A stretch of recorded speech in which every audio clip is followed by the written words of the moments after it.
Resignation. You are now live.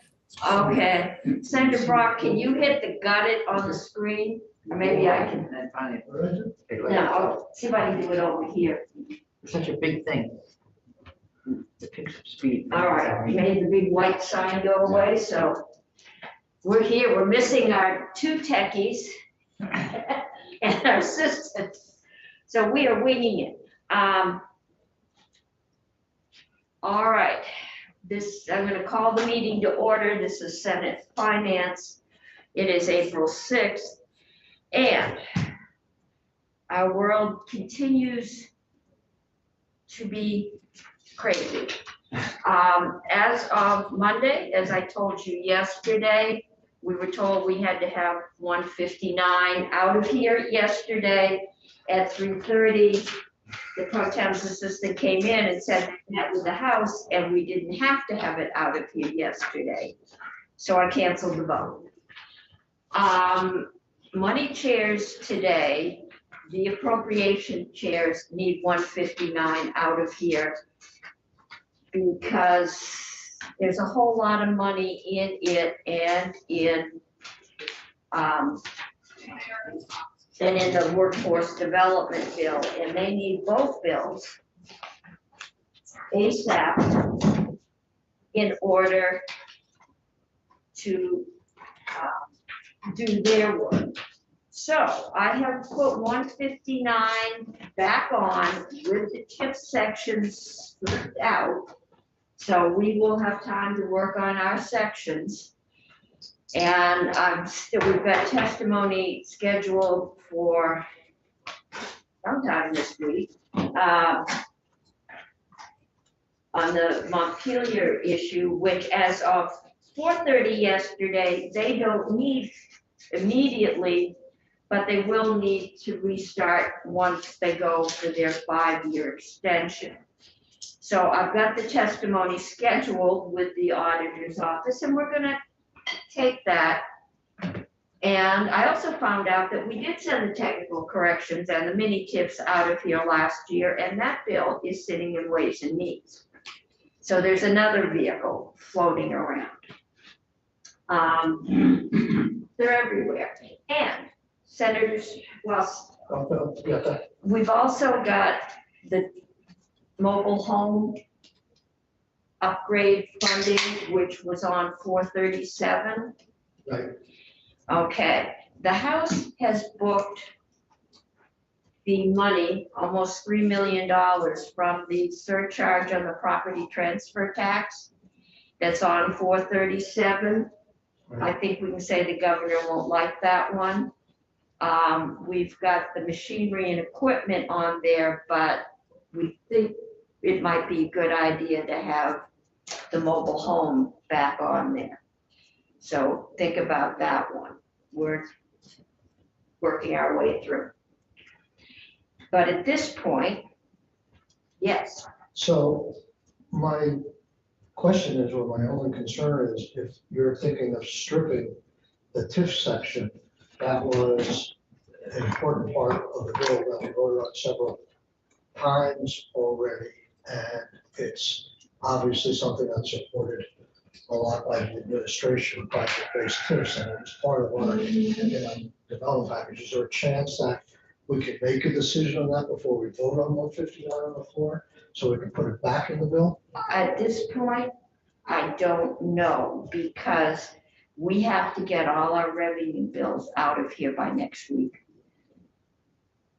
And at this point, I'm still trying to find out how much revenue that is. A lot of it will have to do with the child tax credit, which was not funded in the House budget. And that's $50 million, give or take a few million. There's also an extension of Social Security in there. So I've got to find my revenue sources. Part of the revenue source that has been booked is that TIF extension, because the House had passed it last year, that TIF. But this is just Yeah, a limited pilot project on project basis. Right, I don't know if we did a. Michael, I told him, I'm doing the best I can, but No, I I'm can't just so, guarantee it. I'm saying that from our committee's perspective, that's not an unimportant piece to strip from the Right. bill. So that if the solution is, if that's not coming up till next Wednesday, I don't know what, I mean, we have voted on this twice already in this committee, so, and I don't know if it has any real sizable money implications, so I Okay, just want an opportunity to maybe put it back. right, well, the problem is that we haven't had the time to look at it and look at it in the context of this year's budget and this year's economy, and we've got a couple other issues that have come up. So, I mean, that bill came to us literally on Friday, and on Monday, I got told I had to have it out of here on Tuesday. Is it ed fund, right? Isn't it ed fund mostly? It's ed fund mostly. Except the progress, yeah, that's, no. Yes, that would be impact on the ed fund, which also has a lot of moving pieces, and we aren't gonna be doing the yield until we've tied down some of the moving pieces. I think it is an important piece, and I would just hate to see it languish Right, for another year. it is sitting in Ways and Means. Because we've Exactly. done with it, done this, gone through this committee previously, and Right. But that's what I need to get this bill out so that it can get funded. And I understand that. The only thing I'm asking is if there's a way to somehow put it back in. I know you're not guaranteeing it, but it is a bill that the governor might not like some pieces of the bill. This is one piece that he likes, and to have it taken out, potentially threatens the progress of the bill. And it's the one economic development bill we have. Okay. So, Becky, you, David.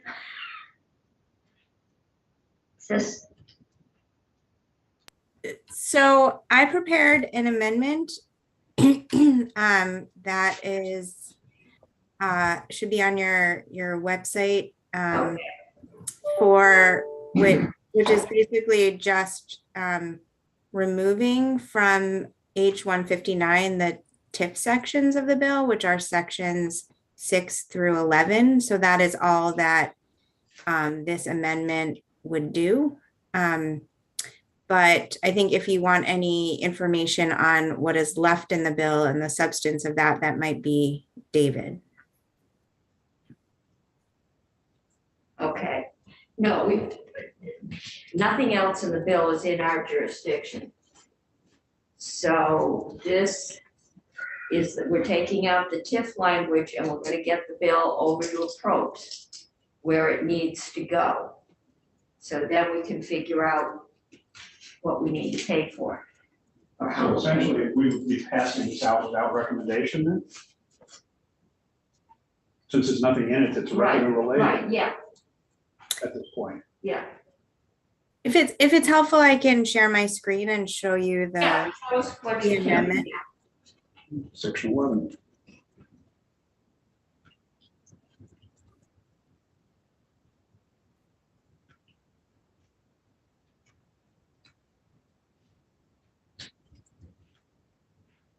Okay.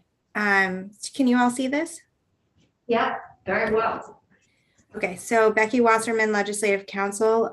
So this amendment is saying that for H-159, that you have considered it and you're recommending that the bill be amended by striking out sections 6 through 11 and the reader assistance heading, which it says project-based tips from the bill. So that's all it would be doing, and it would be adding deleted next to those sections. So all the remaining sections of the bill would stay the same. Okay. So committee, pretty simple. We have testimony scheduled now to go through the TIF section, but I want to get this one out and upstairs so that and then we can put the other stuff on miscellaneous tax.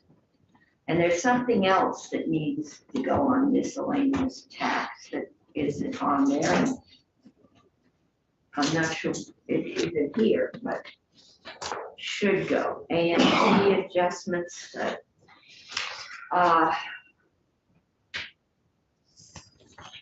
So, are we ready for a motion? Senator Pearson, So I'm sorry, Madam Chair, but this is coming at us fast. So your hope is that we will just strip the TIF sections out of this bill and then advance it without recommendation, or what? yes, we got the bill Friday. We haven't really had time to look into it. And, you know, I think we just need to get it to a PROPS that does have jurisdiction, and then we can look at the TIFs and conjecture with other things that we're looking at in taxes and stick them on miscellaneous tax. And that's okay. I might get ways And and means back I think it says 30. I'm just trying to understand. It's hard to be able to digest. I'm still struggling to find the bill. The all the parts, and I hear you saying they're not in our jurisdiction, but what am I trying to say? I don't think it's only a PROPS that should have the full picture of these kinds of significant builds. And so I don't know, maybe that just is my unease, but anyway. No, I have the same unease. I had us booked as of Monday to have testimony for 3 days this week on the bill. It was put on an H bill because it didn't come out in time for crossover. And then as of Monday at noon, we were told we had to have it out. So the proposal was what I told you yesterday. We're gonna keep our sections, just because I think we need more than a day or a couple hours to look at our sections, just courtesy. And we will get the bill out at 3:30 yesterday. I was told we didn't have to get it out, and at noon today, both appropriation chairs said they absolutely have to have it, because between that and workforce, there's a whole lot of money moving around, and they need to know what it is so they can start putting a package together. So I'm trying to accommodate people. So Senator Brock. And just for clarity, in terms of you're moving this bill out today, it would be as amended with the TIF sections removed, but we would be voting, what, no recommendation, is that correct? We haven't had time to go through it, so. Well, the only point, I mean, I certainly, from my perspective, I voted for this in committee. I may not vote against it with the TIF section out, because that TIF section, as well as the relocating employee, was the tipping point for me over other sections that I don't particularly like at all. Okay. So the clarity. So it would probably be best to vote it out without recommendation, because we haven't had time. I'll stand up on the floor and say, we didn't have time. We took our sections out because it needs to go, well, it'll go to a PROPS. And send it there. All right. So I would like to get a motion to accept the amendment. Senator Pearson. Madam Chair, I don't start today trying to make your life difficult, but believe it or not. But you are. Well,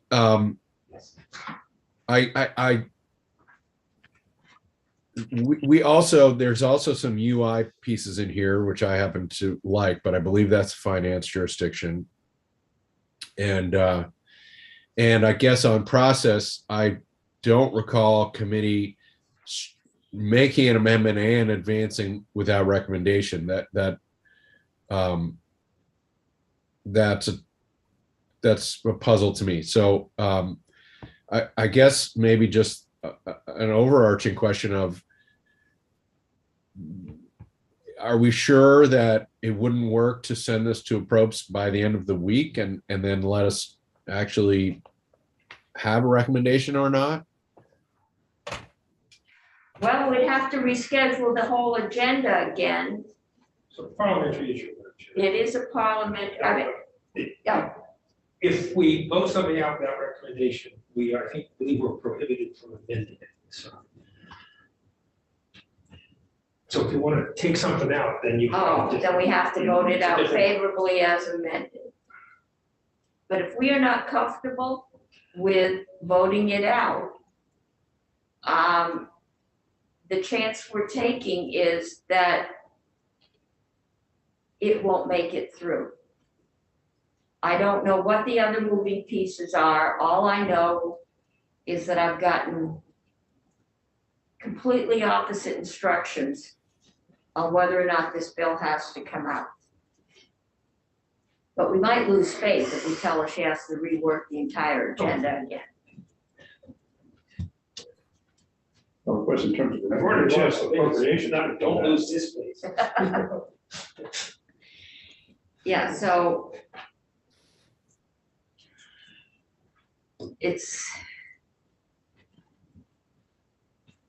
I don't know what people would like to do. I know economic development would like it out as it came to us. Well, we would, but we're feeling the same pressure as you are in terms of getting it out. Because Yeah. they need to build their budget. Yes, they do, but Michael, it was an S bill. No, I'm saying, I'm agreeing with you. Okay, I'm agreeing. So I'm saying that, if it means taking the TIF out now, I feel like Senator Brock does, and I just, it is what it is, but take it out, and I just hope I could somehow convince you between now before it leaves the Senate that it's not that big of it. We're down to like 4 potential projects over 2 years. I think, and they're small, but anyhow, so if you want me to, I'll make a motion, even though I don't like it, to take the TIF section out. Can I ask a question first? yes. Well, after he makes the motion then, so he's moved to amend. Becky, what number was that amendment draft? What? The clerk is writing. It's version 1.1. Okay. Amendment version 1.1. Okay, Senator Hardy, you have a question. Sorry. It's just starting, Senator. I know, it's just like, It's gonna get worse. I mean, I'm not sure where my horse in this race is. I don't love this bill with or without the TIF thing, so, but my question is that we have the TIF testimony now, right? We have So- some of it now, yes. Do you have more scheduled some other time? I mean, if we listen to the At this point, I testimony, don't know, because I'm moving things. does an hour make a difference? Is that where we're? No, it's when we could get Becky. Oh, I see. We're also playing the juggling the attorneys game. But Becky's amendment is pretty straightforward. Yeah, I mean, I've never seen an amendment more straightforward, actually, so. We could probably vote it without her here if we just wait an hour to take the testimony and see. I'm actually scheduled to be here right now for the TIF okay, sections, so I can just hang out and okay, whatever you all need. So all right. So we can go.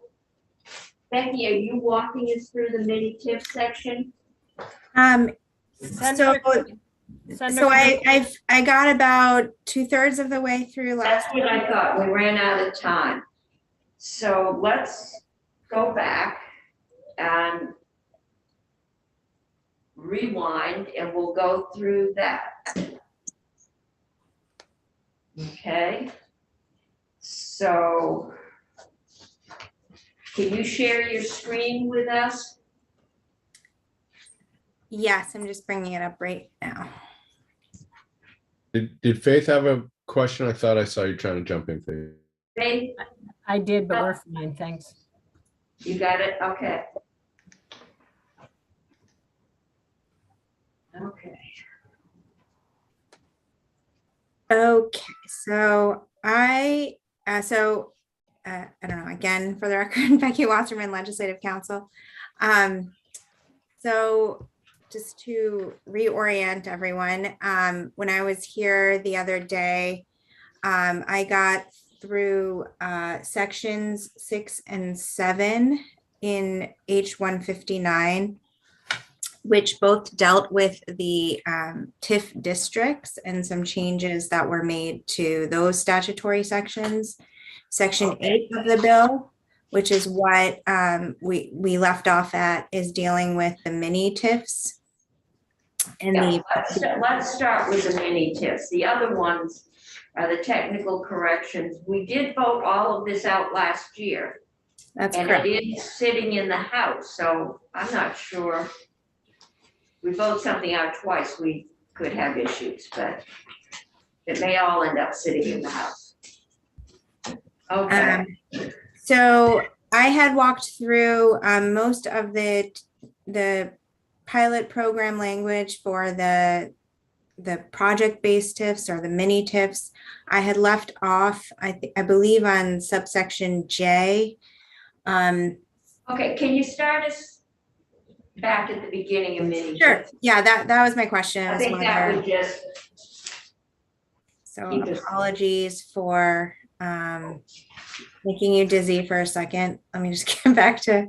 Get back. and we'll take some Dramamine for car sickness. Yes. Look away, look away. Okay. Sickness. A new disease, Zoom sickness.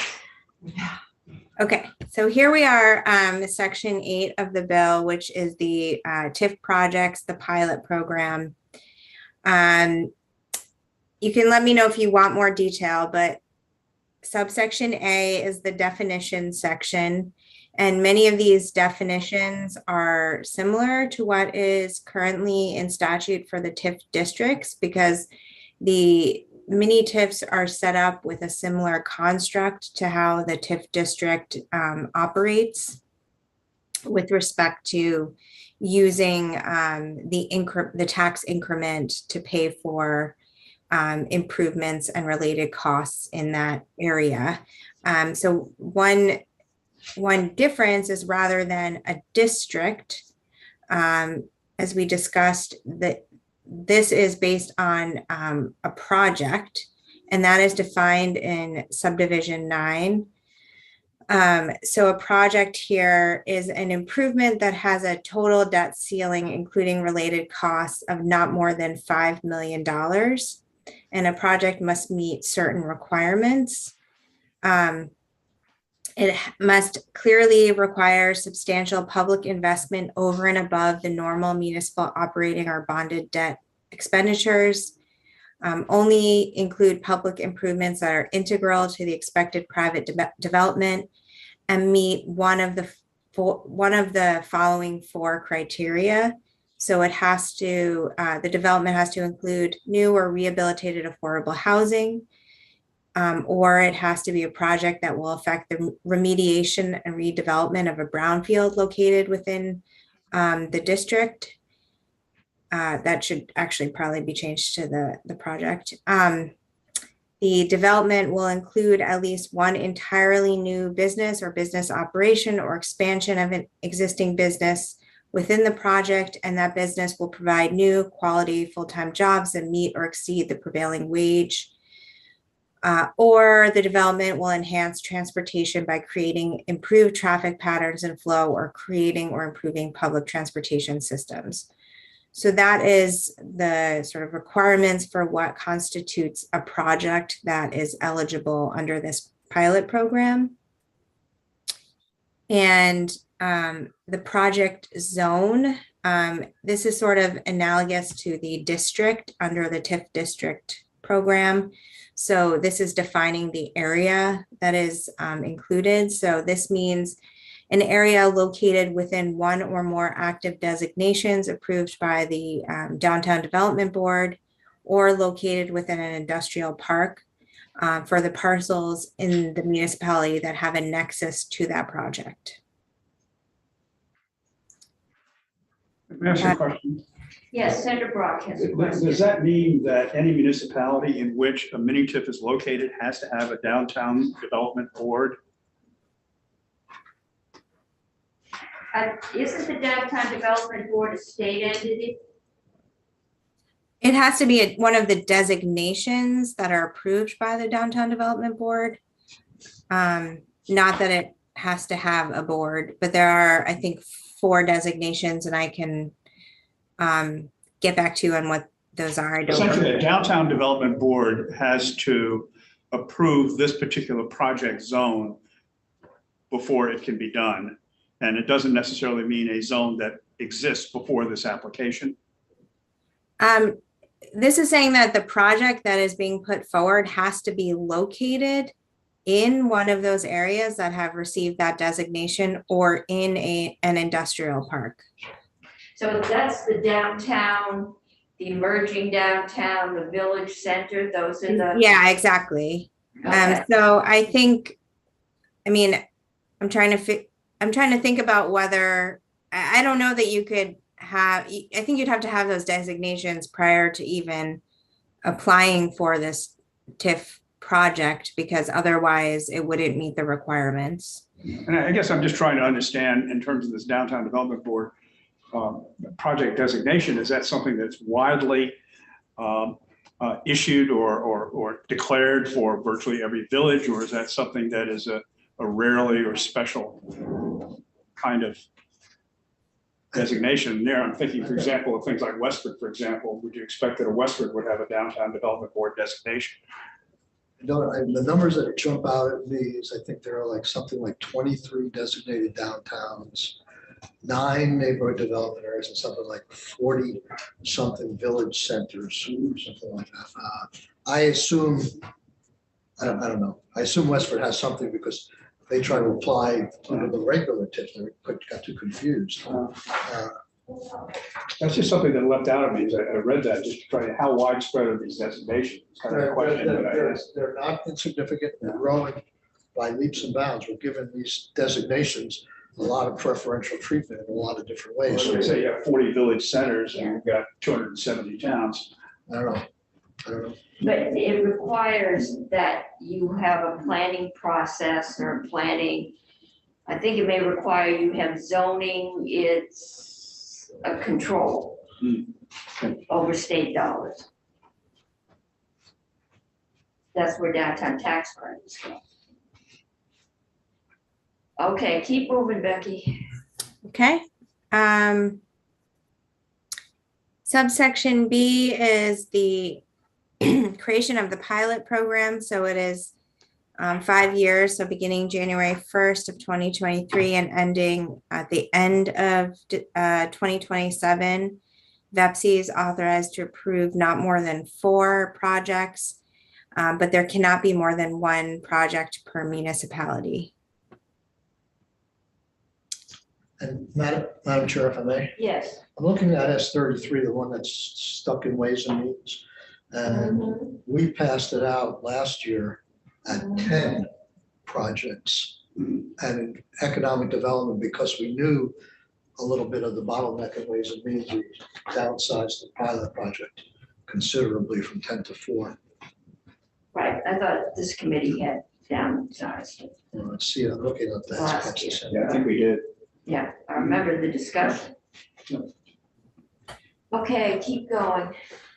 Okay, subsection C is the authority.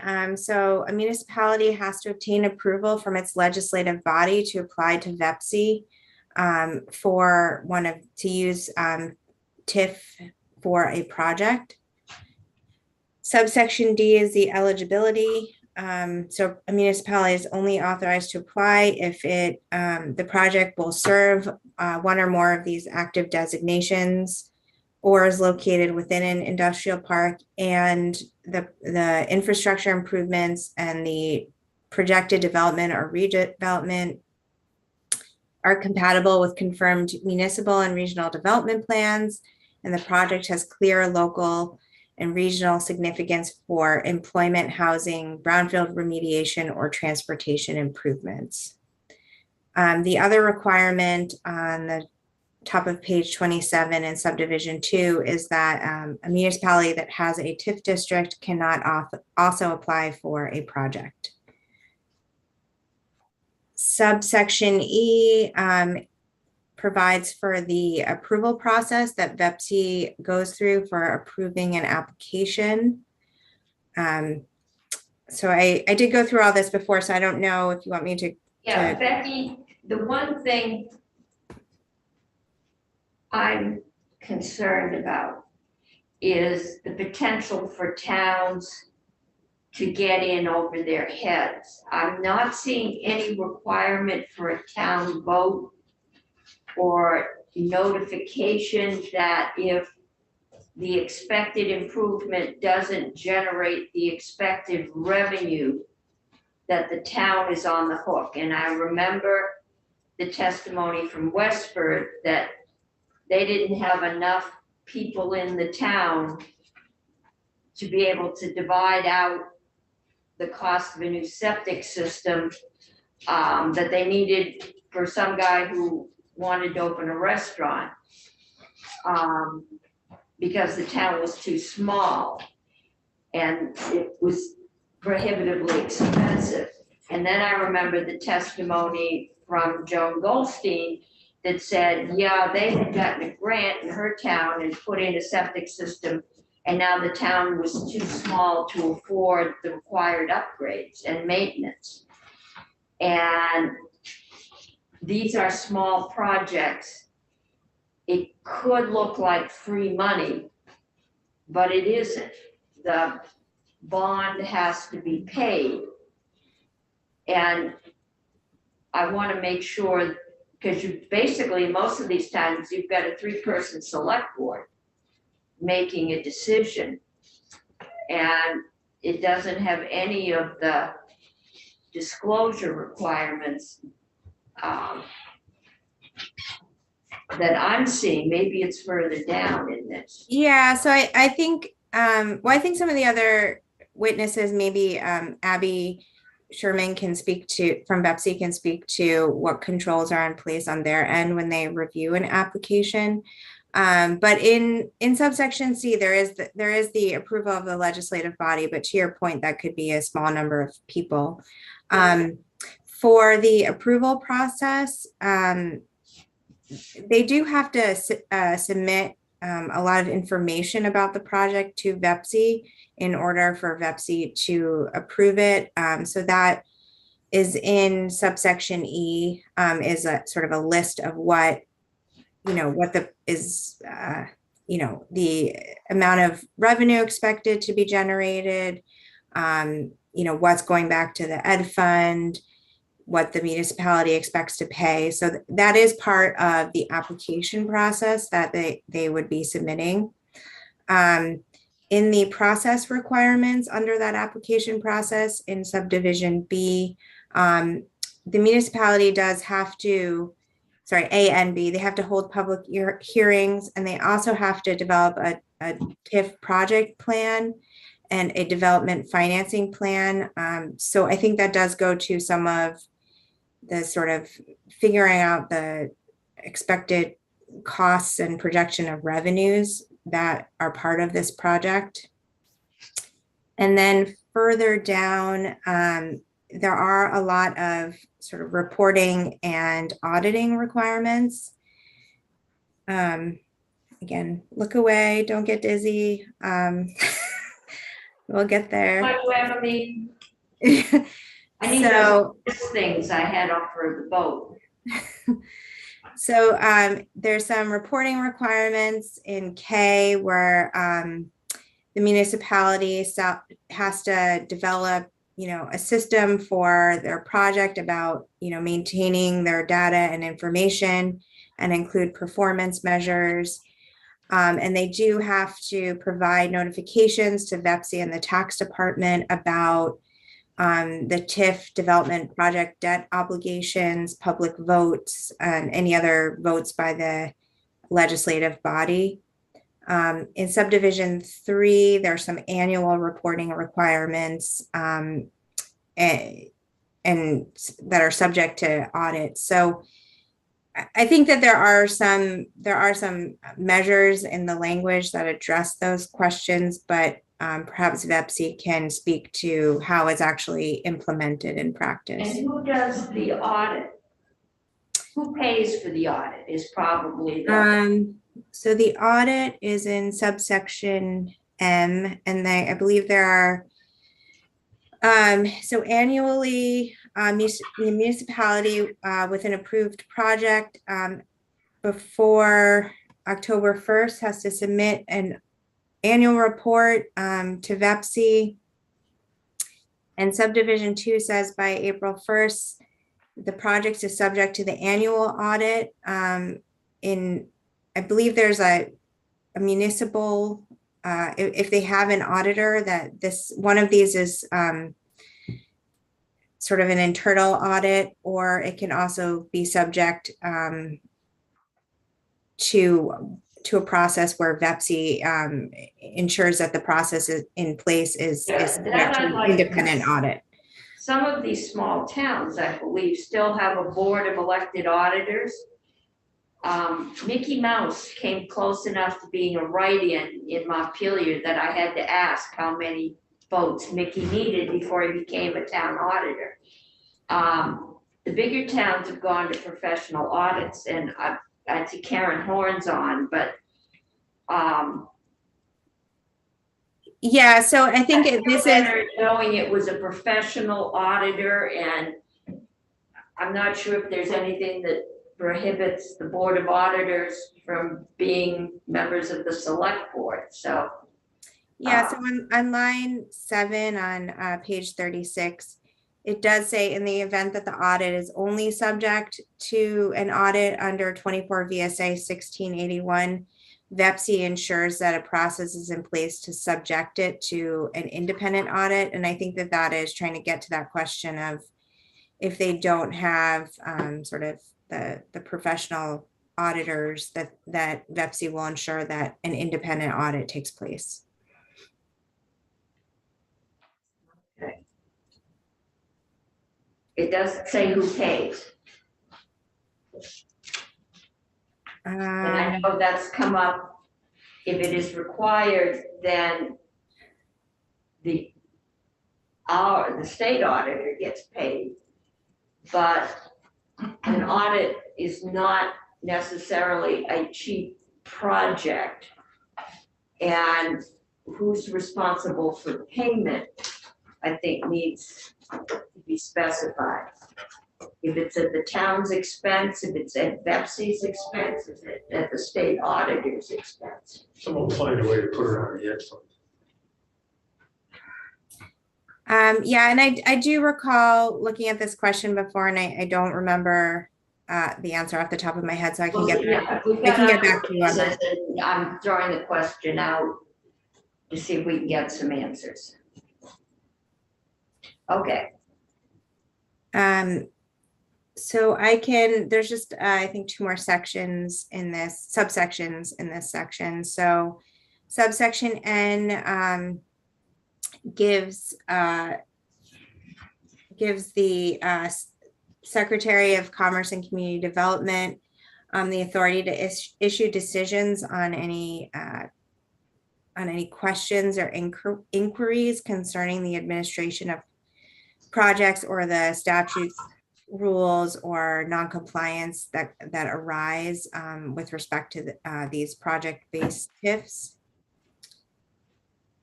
And then subdivision 2 says that if any of these issues come up, VEPSI can prepare recommendations for the secretary prior to their issuing a decision. And this is a similar process that is in place for the TIF districts. For allowing a review and recommendations and an appeal process to the Superior Court.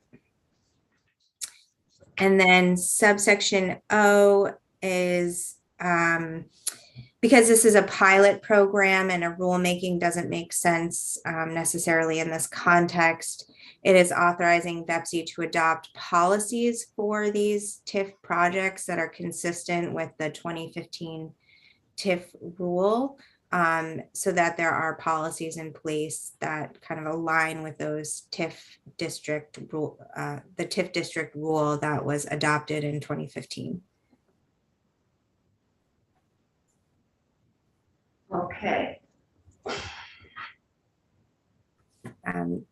So that is the TIF, mini TIFs. The next three sections are more corrections for the TIF districts. And these are also the next three sections, language that this committee has seen a couple of times in various bills. right, so just 10,000 foot view. Okay, so section 9 is just amending the definition of improvement for TIF districts to allow for the ability to use the proceeds of debt to pay for debt service interest payments for a period of up to 5 years. It also makes a technical amendment to the definition of financing. And then finally, also allows on the top of page 39 for the use of bond anticipation notes under certain circumstances. They may be used for financing and qualify as a district's first incurrence of debt when they're used in specific years that the district incurs debt. Section 10 of the bill, and I can slow down and explain more if the committee would like, but just a quick summary of all these is section 10 of the bill is adding language that relates to the boundaries of a district to clarify when the district is created that any parcel within the district must be wholly located within the boundaries of a district and that there cannot be any adjustments to the boundary of that district after the approval of the TIF district plan. Just did something there. Okay, and then finally, section 11 is amending the location criteria for a district that rather than requiring 2 out of 3 criteria, it would be allowing 1 out of 3. Okay. That one I don't remember, but. All right, and those were all issues that came up in the St. Albans audit and determined the original law was a little vague, so. All right. So committee, any questions for Becky at this point? Yes. Okay, Senator Pearson.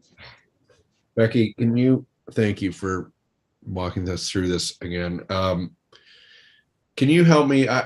We have talked about this in this committee a lot of times, and sometimes we've advanced something, sometimes we didn't advance something. I think sometimes we advanced things and it didn't become law. We do have project-based TIFs in law. That's why this, right?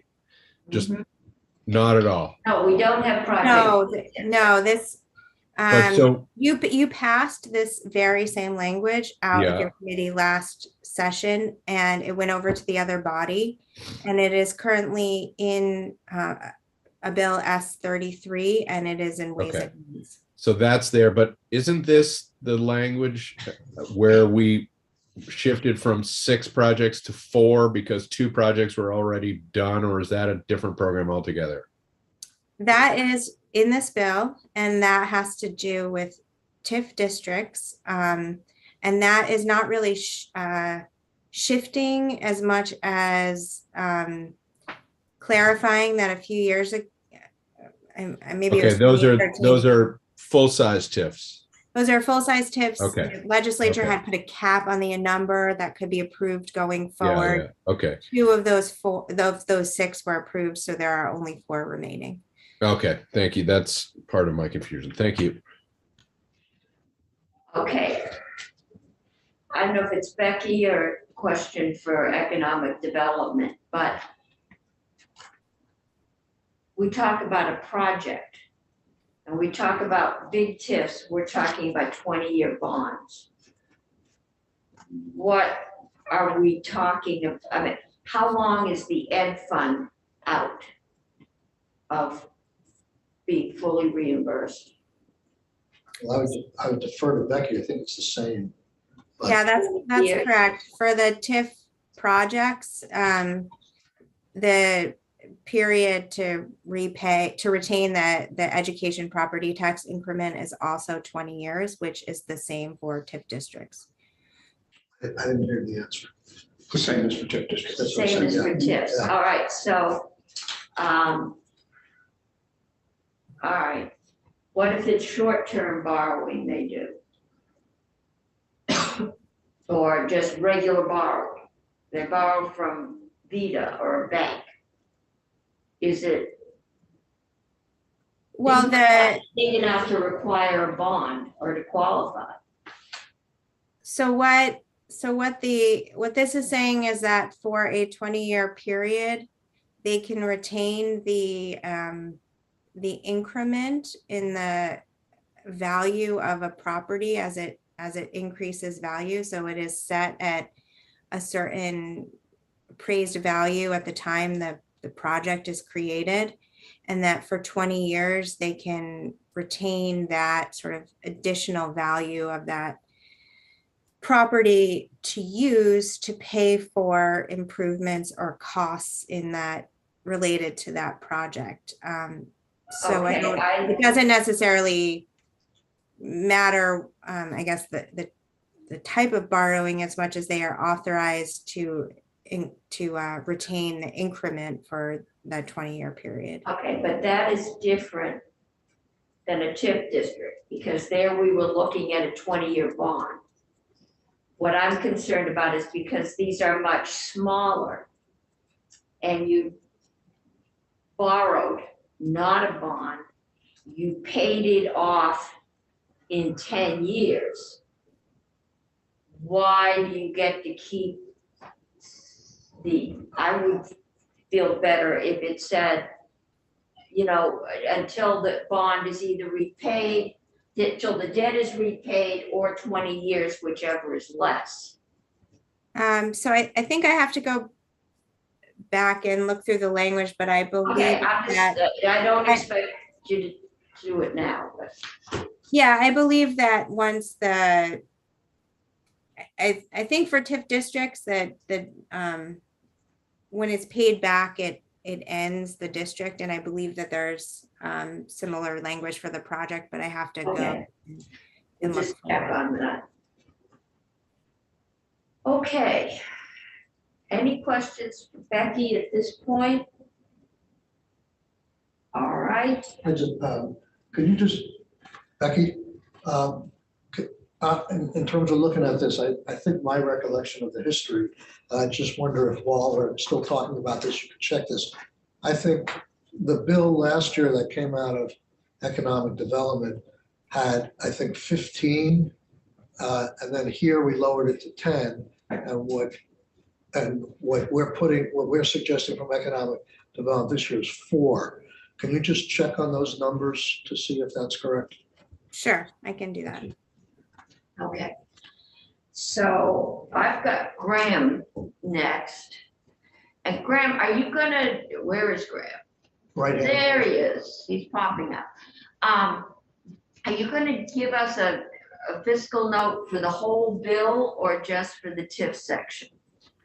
For the record, Graham Campbell from the Joint Fiscal Office. No, I was only going to talk about the TIF sections of the bill, Okay, not that's the good. other. So there is a fiscal note on the committee's webpage that I put together some considerations just to let the committee know where essentially JFO is coming from on some of these. I think it's been accurately described that most of this bill is something that this committee has seen before, but there are some things that I wanted to flag that we noticed in the bill. Section 8 is the project-based TIF. Again, this is very similar to what the committee passed last year, with the exception of the number of projects and the timeline for, you know, the pilot period.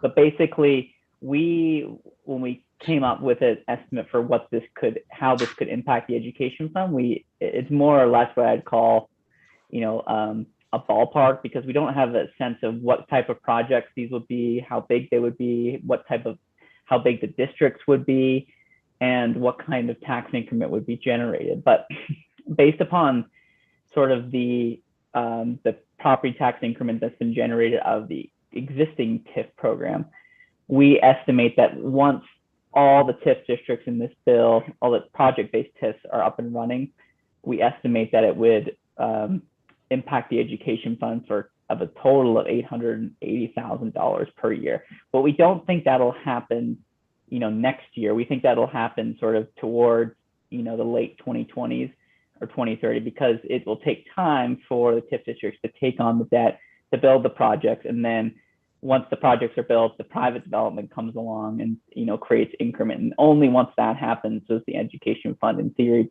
be affected.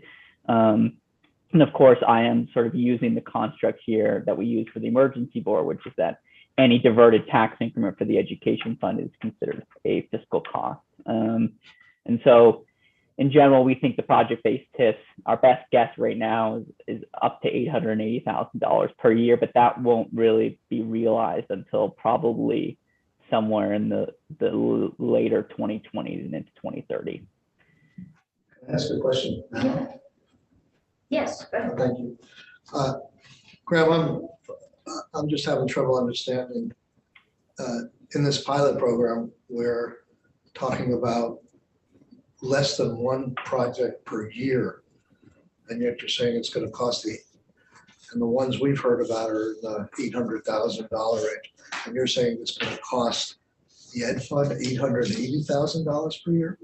Well, this makes, so I can understand the confusion. This makes this sort of construct that we've built upon here for this estimate makes the assumption that all those projects will be sort of created as TIF districts. And then it makes the assumption that for the amount of debt that's borrowed for those projects, the amount of tax increment that's generated will be similar to that as generated by the existing TIF program. So for every dollar that is borrowed, we will get X amount of property value growth and X amount of tax increment.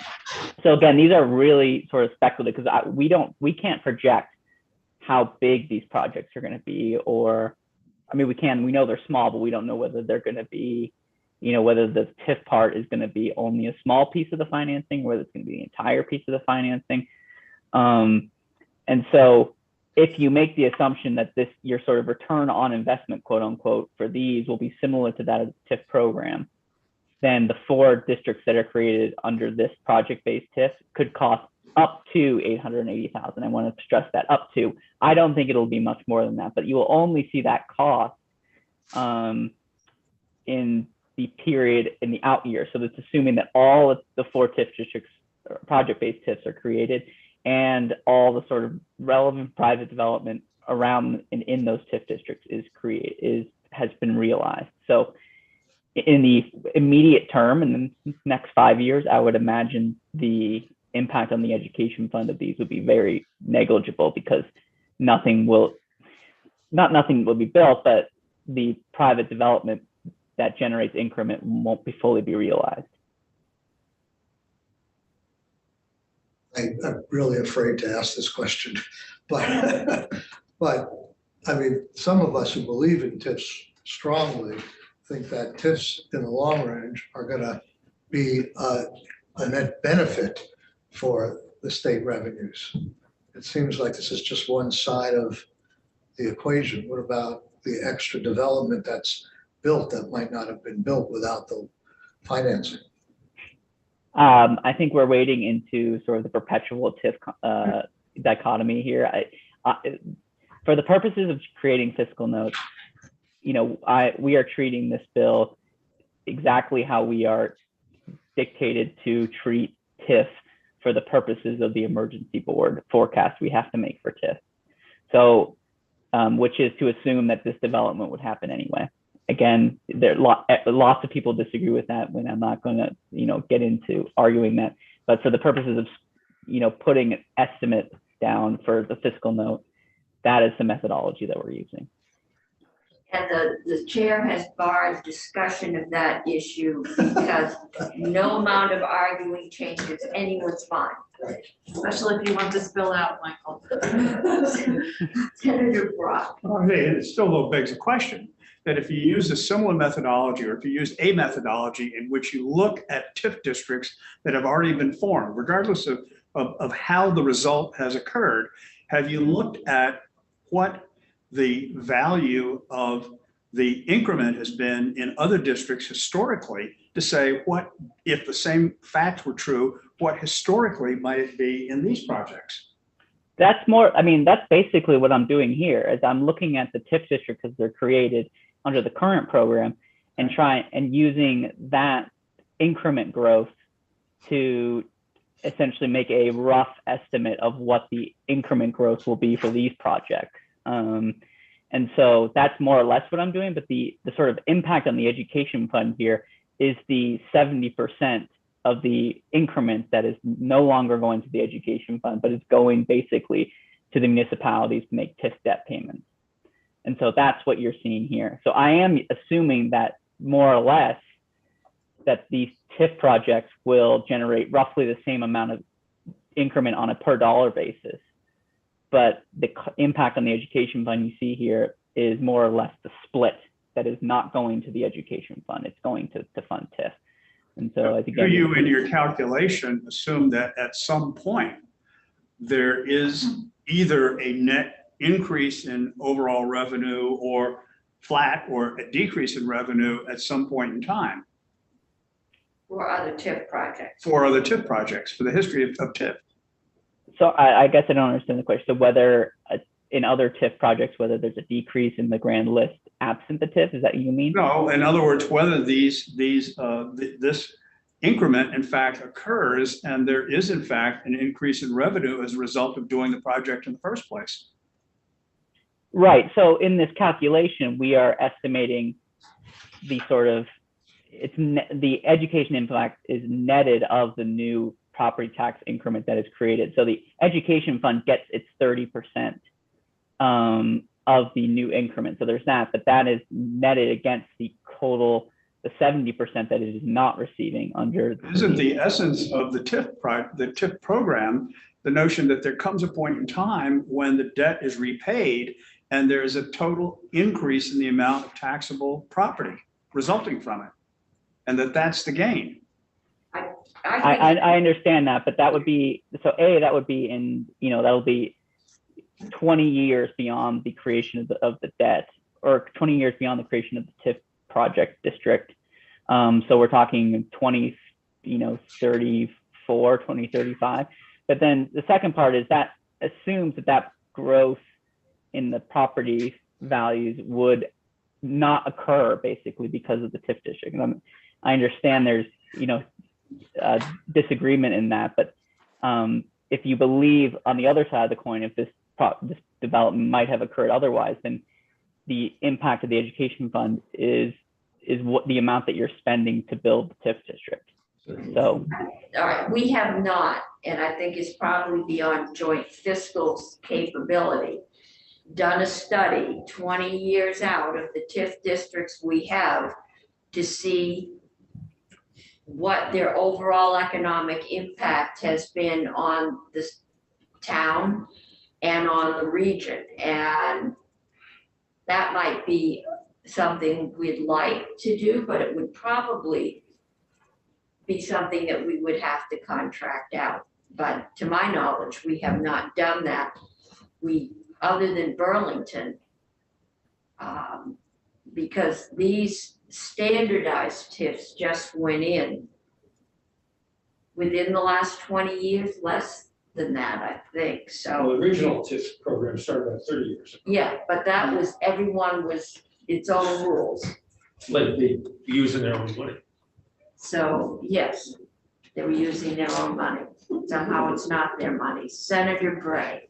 It seems as though we're running into the but-for test. Exactly. Mr. Chair has banned, so, I mean, No one, I have a band that's. no one ever can solve that puzzle because we don't have two planet Earths with two Montpeliers doing one with a tip and one without. And well, Graham did say, I think you said earlier on, this calculation assumes the project would have been built anyhow. That's what I That's thought. correct. That's correct. That's how, that's just, you can't prove it either way. Okay, let's move on. Madam Chair, I just, from this latest thing, I won't, 20 years from now, I won't be alive to say, I told you so. Don't say. Yes, you won't. But I'm sure you will come back. I say don't say. The chances of me getting All right. compared to. Okay, we are moving forward and this bill's not coming out at all. Let's go. if you're still in this room saying that in 20 years, we're all gonna buy you dinner. So wake up long enough to say it. All right. Can we Madam Chair, finish? Senator Pearson. I know, you're. Now, so Graham, You miss it all the time. further in this bill is the capital investment program, and those are just grants. On top of those grants, and that's I'm scanning your fiscal note here, but it's a bunch of money, right? It's 10 million. No, it's 40 million, excuse me. Those are grants for who's eligible for those? The ACCD hands them out? I apologize. I don't think I'm going to be able to speak to the appropriations part of the bill. That was worked on by Pat Titterton. I wrote Okay. the TIF part of the fiscal note. Well, so here's what I'm trying to understand, and if you can't answer it, maybe you could take this back to Pat. We have those 40 million, which are, as I understand it, sort of capital grants. Those are some of the transformational investments. We also have municipalities that have their own direct money through ARPA, and then we have federal investment dollars coming. And then here we have these TIFs and these project-based TIFs. And I'd love some analysis that helps me understand, why would a municipality look to borrow even while lending seems relatively affordable, and add those interest costs, and for us, our perspective, add the vulnerability of the ed fund when there are grants and other sources sort of aimed at the same, as I understand it, the same outcome. I'm struggling to understand why somebody would take advantage of these tips. And if they don't, of course, then we don't have the liability. But just somebody, if they could help me understand that, that would be of comfort. And I think that's one of the changing economic conditions that I want this committee to have time to talk about. There is a lot of money out there, and did I hear that the town of Westford had put in a septic system? I don't know the status of Westford per se, but two things I would say in response. $40 million is not available to municipalities. But there is a lot of money available. It made me question why we should continue with this, but I think for the future, it's still a good thing to do, and there may be some towns that need it now. And the administration also felt pretty strongly we shouldn't abandon this idea because of the infrastructure money that has come in. I mean, you and I have had this conversation offline also. So, but the $40 million is not available to municipalities. None of it is, or it's just not all aiming? None of it is. In this, it's municipalities are not allowed to apply for the. Is that our choice? Or is that the federal government's regulation? That I couldn't tell you. It started out with those transformational grants that the governor put forward. It's always been that municipalities couldn't apply. Well, maybe that's why this was here. Okay. So we'll put that on our unanswered questions. And again, there's a time limit on this, so if we start the clock running now and the money runs out, and the time runs out, and then you're not really getting a fair read for the need if there's other financing available. So, okay, Graham, is that it for your? Unfortunately, it's not. I have two more Okay, slides, so keep I can. The other point I wanted to bring up here is that the projects here are limited to $5 million in total financing costs. So just to give you a sense, because this point gets missed a lot, is that financing costs of debt and other costs account for typically, and at least in the regular TIF program, about 25 to 50% of total debt costs. So when you have a line that's like $5 million in total financing costs, that means more or less actual debt principal, available for a project of around $2 to $4 million. So it's not as if, they have $5 million to spend on improvements. They have, somewhere between 2 to 4. So in theory, this could be, I don't know what size of projects you could cover with this, but it probably sounds more likely to be something like as part of a larger capital stack of ways to finance municipal infrastructure improvements. And the final point I want to make here is JFO has to put together a study on TIF every 4 years. We just released our last one in January. And it's unclear to us whether, this was something that would need to be covered in our TIF report every 4 years. We are assuming no, but we just wanted to flag that to you all, whether you wanted it to be in our report. The second comment I want to put forward is, or the consideration is Section 9, that's debt reserves. We've talked about this last year, but basically we believe there is an impact on the education fund to this, but very small. And that's because if you allow for a debt service reserve fund, it essentially municipalities end up borrowing more than they need to for municipal infrastructure improvements. So imagine you have a municipality that has $10 million worth of infrastructure project, but ends up borrowing 12 and creates a $2 million debt service reserve. Then the impact on the education fund is the cost, the financing cost of that extra $2 million that they need to borrow for the debt service reserve fund. And so we did an analysis just for the St. Albans case, but we found that additional financing cost for their TIF district of doing a debt service reserve was around $300,000 over the entire retention period, so 20 years.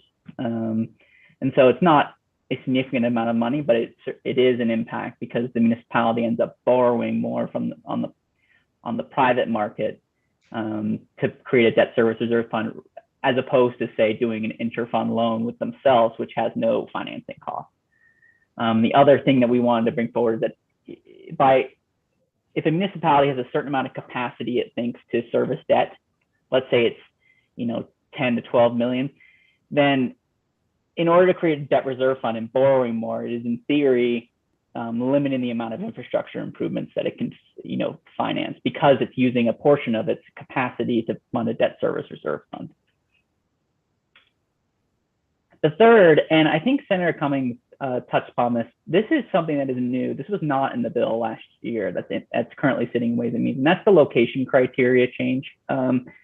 So under current law, a TIF district must meet two of the following: the developments in a compact, high density or industrial area, it's within a designated downtown village center or a neighborhood development area, or it's in an area that's economically distressed. The language in front of you strikes that 2 of 3, it makes it 1 of 3.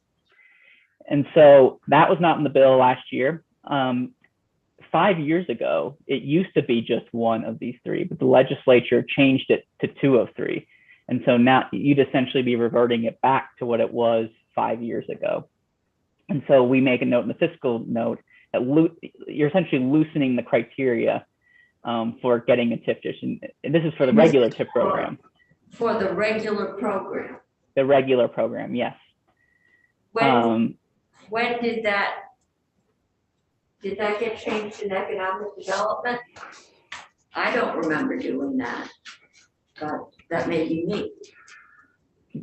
This provision of the bill in front of you, and was not in S33 last year. This is something Okay, that I is didn't new. think it was.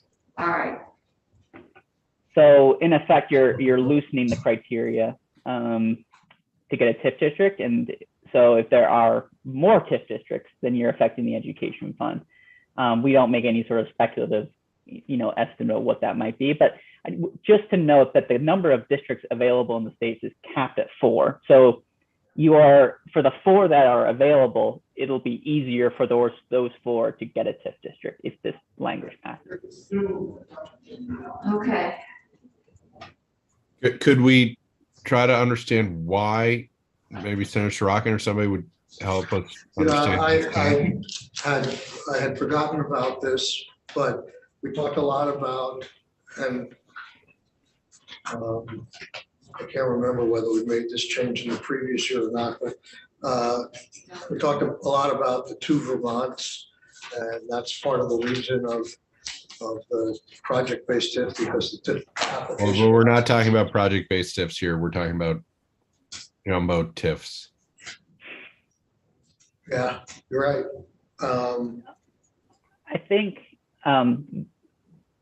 Betsy might be able to help explain this, but my understanding is under the current 2 out of 3, an area that is economically distressed might have difficulty achieving one or the other 2. So they are definitely economically distressed, but the projects that they're looking at are just outside their downtown area, or they don't have industrial areas, or the projects they're considering or the improvements are not necessarily high dense or compact in nature. But I will phone a friend.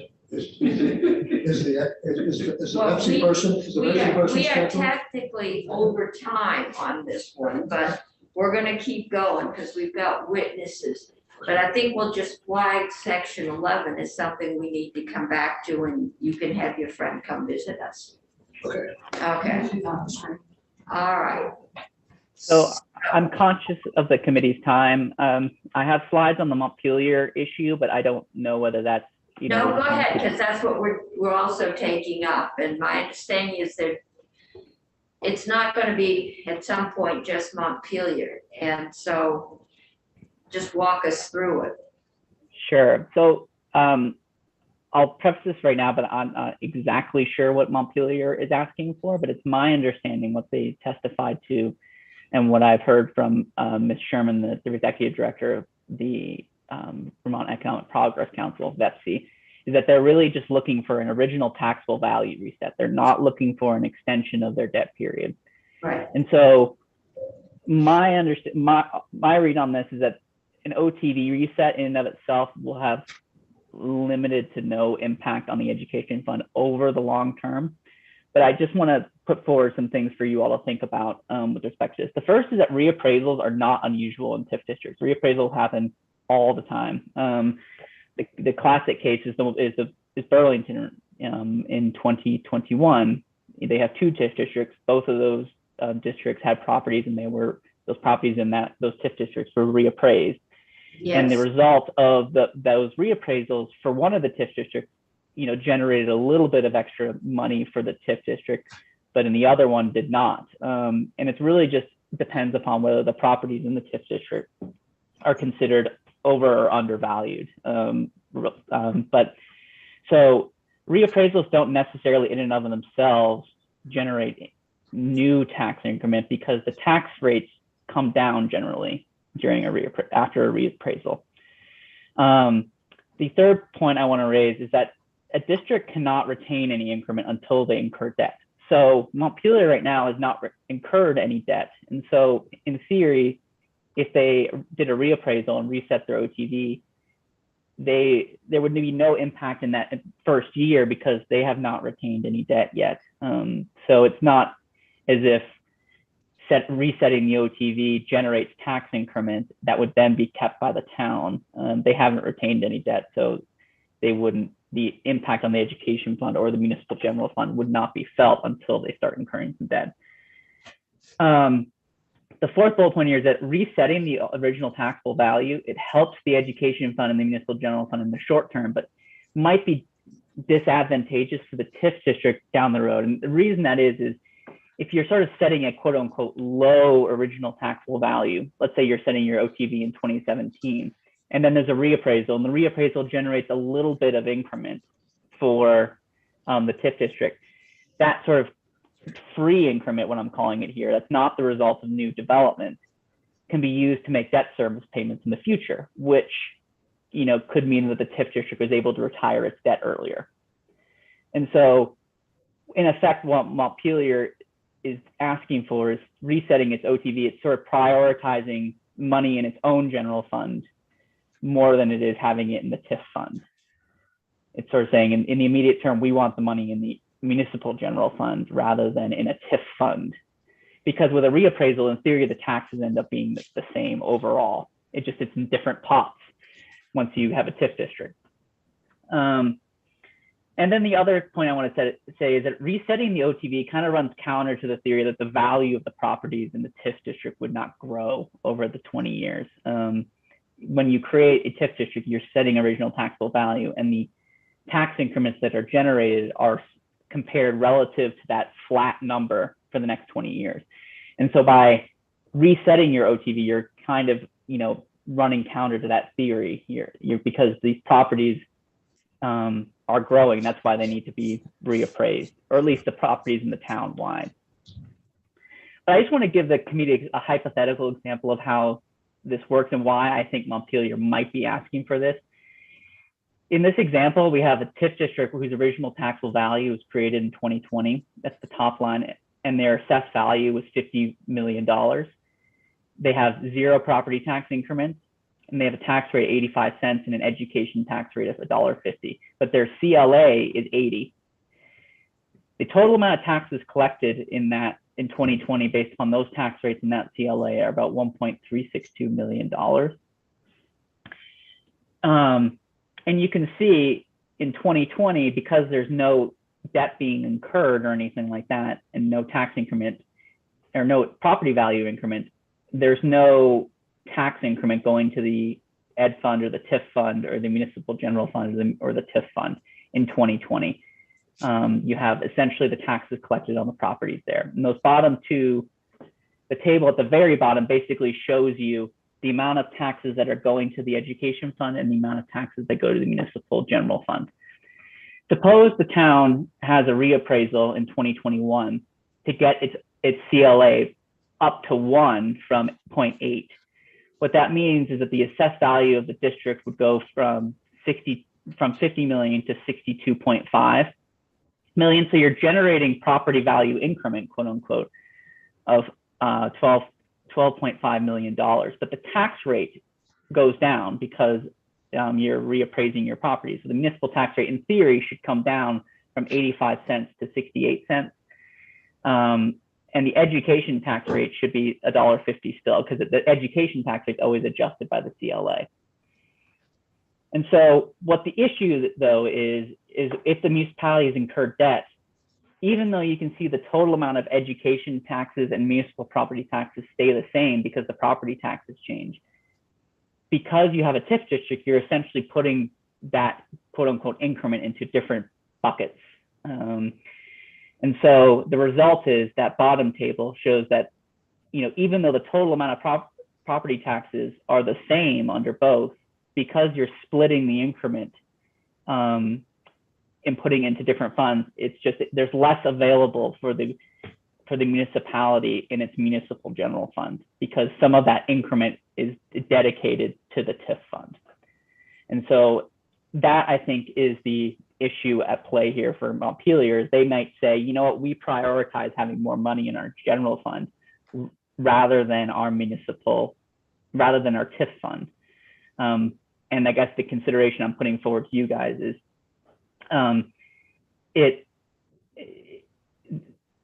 the amount of the money that goes into the TIF fund can be used later on down the road to pay for debt service. And so that's why we think it has, while you're saving the education fund money here, you might be costing it a little bit down the road. And so the net is that it's sort of, a wash. And so it's not particularly, I guess, impactful to the education fund. It's just whether the town wants to have the money available in its general fund or whether they want to have it in the TIF fund as a result of a reappraisal.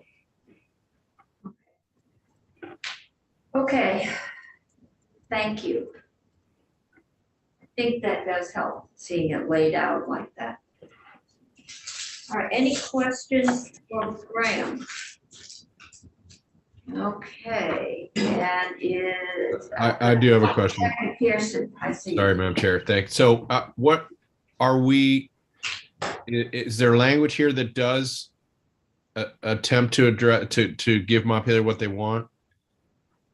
Not in the bill in 159 as it's in front of you right now. Montpelier has withdrawn its request All right. as of 4:30, but with the caveat that when they go for a 5-year extension, they will probably want to reset it. So I thought it would be helpful to at least have the discussion now. Thank you. I missed that. Thanks. Okay. So I see Doug Hoffer name on the screen. I have Tim Ash's name on the agenda. Was ever there from the auditor's office? It is the auditor. Okay. Auditor Hoffer. I think we asked about. Thank you, Madam Chair. But anything else you have to? Sure, I can run through a few things quickly. I know you're way into your session and you don't have a lot of time. I will just say regarding Montpelier, I agree with Graham. There's no clear adverse impact on the Ed Fund by the change in the OTB, but it does raise an interesting question that you probably don't want to talk about, but it's important for this purpose. If a town came to you and said, we want to reset the OTB for any number of reasons not related to a reappraisal, that would suggest that there was growth and development in the town in that period between the approval date and the date at which they go out to borrow. And if that happened and it was more than just marginal increase, that raises a question about whether the TIF was needed. Now, VEPSI is required to answer the question about the but-for, but unless I'm mistaken, they don't collect any information about a trend line in each applicant town over the 20 years prior. So I throw that out to you. I don't want to discuss it any further, but I think it's really important because this issue of, does the town need the money depends tremendously on what the trend line is in development in the TIF district. And as far as I know, there is no data on that. JFO did some research in its last report, which is very interesting in that regard. So I just leave it at that. With regard to the mini TIF, I have a couple of questions or issues. First of all, to answer your question, Madam Chair, the voter approval is required in this language, which is good because as you said, you don't want to leave these kinds of decisions to a board of 3 people. Second, and this is in no particular order, I know Michael said he wasn't sure about whether the 40 million that Chris asked about was available to the towns or not. In fact, ARPA money most assuredly is available to towns. It is only not available because it's defined out of the CIP. So if you wanted to switch your priorities and move some money from private capital investment to public, you have the authority to do that. And that's important to me because the mini TIF just doesn't make sense to me. Think about this. I came into office almost 10 years ago when my chief auditor and her team had completed audits of several TIF towns where they found a lot of problems. What are we doing? You're still talking about TIF. For those who say it's not a complicated program, I'd say, I'll have another drink. Thank you. It is a complicated program, and it isn't just about the adverse impact on the Ed Fund and the fact that taxpayers all over the state have to pay extra. There are immense transaction costs for us, certainly, which is translated to the towns out of related costs, for JFO, for you, for the towns themselves, and for VEPSI. We can do a better job, and I think your allusion earlier to the flow of money is spot on. There's a bunch of money out there right now. All you need, and I discussed this briefly in passing a year ago with Senator Clarkson. If you were to set aside some money from a variety of sources and create and seed a revolving loan fund for the towns, they could save a bunch of money. Do you know that we estimated that all of the current TIF districts will pay $107 million in interest? It's incredible to me. And that's at decent interest rates. I think if you were to give it to VITA and they could probably save half that money. So anyway, I have my other concerns about mini TIFs. For example, the idea that for some reason those new TIFs, those so-called project-based TIFs, don't need to be audited by the auditor's department, auditor office, is a mistake, is a huge mistake. Yeah, the idea that independent auditors can do this is not informed. They do financial audits. We do performance audits. There's not one audit firm in the state that does what we do. Now, in fairness, when you first tasked us with this responsibility, I scratched my head and say, I don't like this. It's a pain in the butt. And it is, and it takes a lot of our resources. But we have found a lot of problems with some of the towns we've worked with, sometimes minor, sometimes, as is the case, as you'll see with our audit of Burlington, which is ongoing, big time. And in my view, the problems in St. Albans as well. So just to say, oh, we don't need the auditor, I question the intentions and the motivation for that. Second, this idea that because it's short term, well, it isn't short term because TIF by definition is 20 years or more. VEPSI doesn't need new rules that policies will do. Well, that's unaccountable. Rules have to go through your institution. That's what it's about. And if it's just policies made up by VEPSI, however well intended, that's not accountable. And I feel strongly about that. And I will speak to the House about it as well.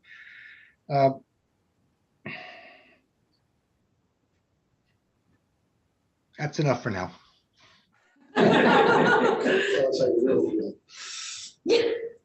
Okay. All right, I'm making notes. When you golf with Senator Sorokin, who wins? Depends. All right, let's this here. All right. Oh, by the way, one more thing, Madam Chair. I know that VEPSI submitted some requests or some information regarding some changes they want in the bill. We have some responses to those and we disagree with them on a couple of points, and I will submit those to Faith in a memo form. Okay, that would be helpful because we haven't gotten to VEPSI yet. Yeah. Well, no, it's about TIF. Yeah, Yeah. but we haven't gotten to their testimony, so hearing yours beforehand probably wouldn't help our thought process. But- All right, any questions for the auditor where he stands? I think it's very clear. Let's move on to Abby Sherman and I have a feeling hear a different side of the issue. And then we've got Karen Horn.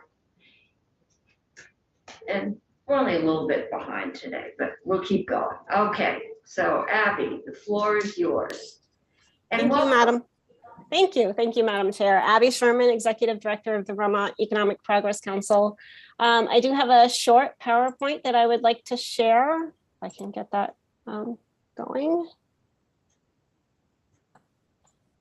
I have two screens, but it's still not easy.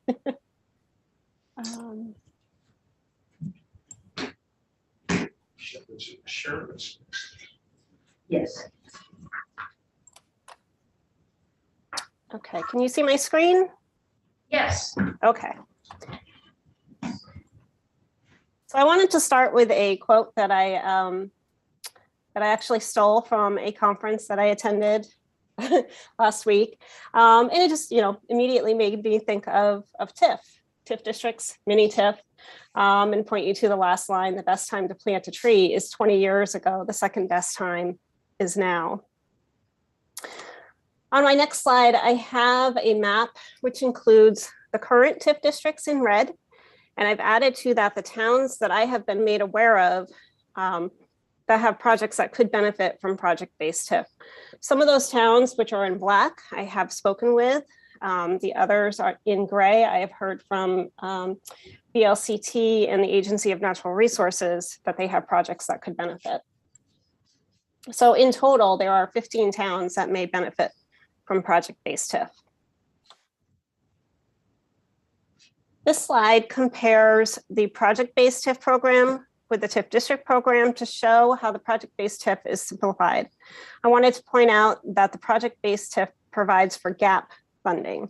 That means it is available to the towns that have other sources of funding, such as grants, that they have identified, and they need just a small amount more of funds to close the gap and proceed with the project. The fact that these towns have staff that are able to seek out grants and other sources of funds and also manage those funds is an indication that they also have the staff to manage project-based TIF. Why project-based TIF? For all the same reasons that it has worked for communities with TIF districts and has assisted in meeting statewide policy goals, adding affordable housing, improving transportation systems, remediating brownfields, and adding to the economic growth of the state. While there are various other sources of funding available, many of them require a match or they are loan programs. TIF provides a way for communities to meet those grant matches and repay those loans. And to point out that grants often have a 20 to 50% match requirement, and so TIF could meet that requirement. In addition, it's known that ARPA funding towns receive is not necessarily the windfall for all of them that we thought it would be. In addition, there are competing needs for those funds. The increased costs and demand for contractors is making development more challenging, and project-based TIF provides towns with a longer-term community and economic development program. Those towns that have budget surpluses due to their ARPA funds could stretch those dollars and use it as part of their funding stack with project-based TIF to complete an infrastructure project. From the state's perspective, mini TIF adds geographic diversity to the program as well, which I bring up my map again to show, in red are the TIF districts, and adding mini TIF improves the geographic diversity of the program. Again, this program provides gap funding and is the missing piece of the puzzle to make the financing work for their infrastructure projects. For many towns, TIF could be that piece that finally pulls it all together, preventing downtown businesses from closing, renovating or adding new housing, creating more jobs in our downtowns, and making the communities we live in vibrant. I'll stop sharing my screen. There were a lot of questions that were raised as I was listening to the testimony that I would like to take a chance to answer, and I have notes all over my page here. I do want to point out, Madam Chair, that you are correct that the debt notice that we have for TIF districts seems to be missing in this bill. So I would suggest that that gets added into this if it proceeds. The audit is performed by the municipality's independent auditor. And if they only have a board of auditors, they are required to hire an auditor to perform their TIF audit. That can be paid for as a related cost, and that is within the bill. I also want to point out there is this, $5 million cap. We don't really anticipate, I think that Senator Sorokin may have said this, it's hard to see who's talking, that we don't really anticipate that they're going to take out the full $5 million. It's gap funding. That would be a huge gap, $5 million. And let's see. I think that was all of the questions that I wrote down that I saw. I do have other items on TIF district and the location criteria, but I don't know if you want to pause here and talk about mini TIF first. Okay, yeah, let's talk about the location criteria because that's for big TIFs. Yes. So after I read the JFO report, I actually got a draft before it came out. It made me start thinking about geographic diversity. And I've been with BEPC for 4.5 years now. I've talked to a lot of towns that are interested in TIF districts. So it made me think about, well, what is preventing these other towns from coming forward? And the biggest issue is meeting 2 location criteria. So I researched that a little bit to see why was that added. I had Fred Kenny's notes from all of his testimony. I could find nothing.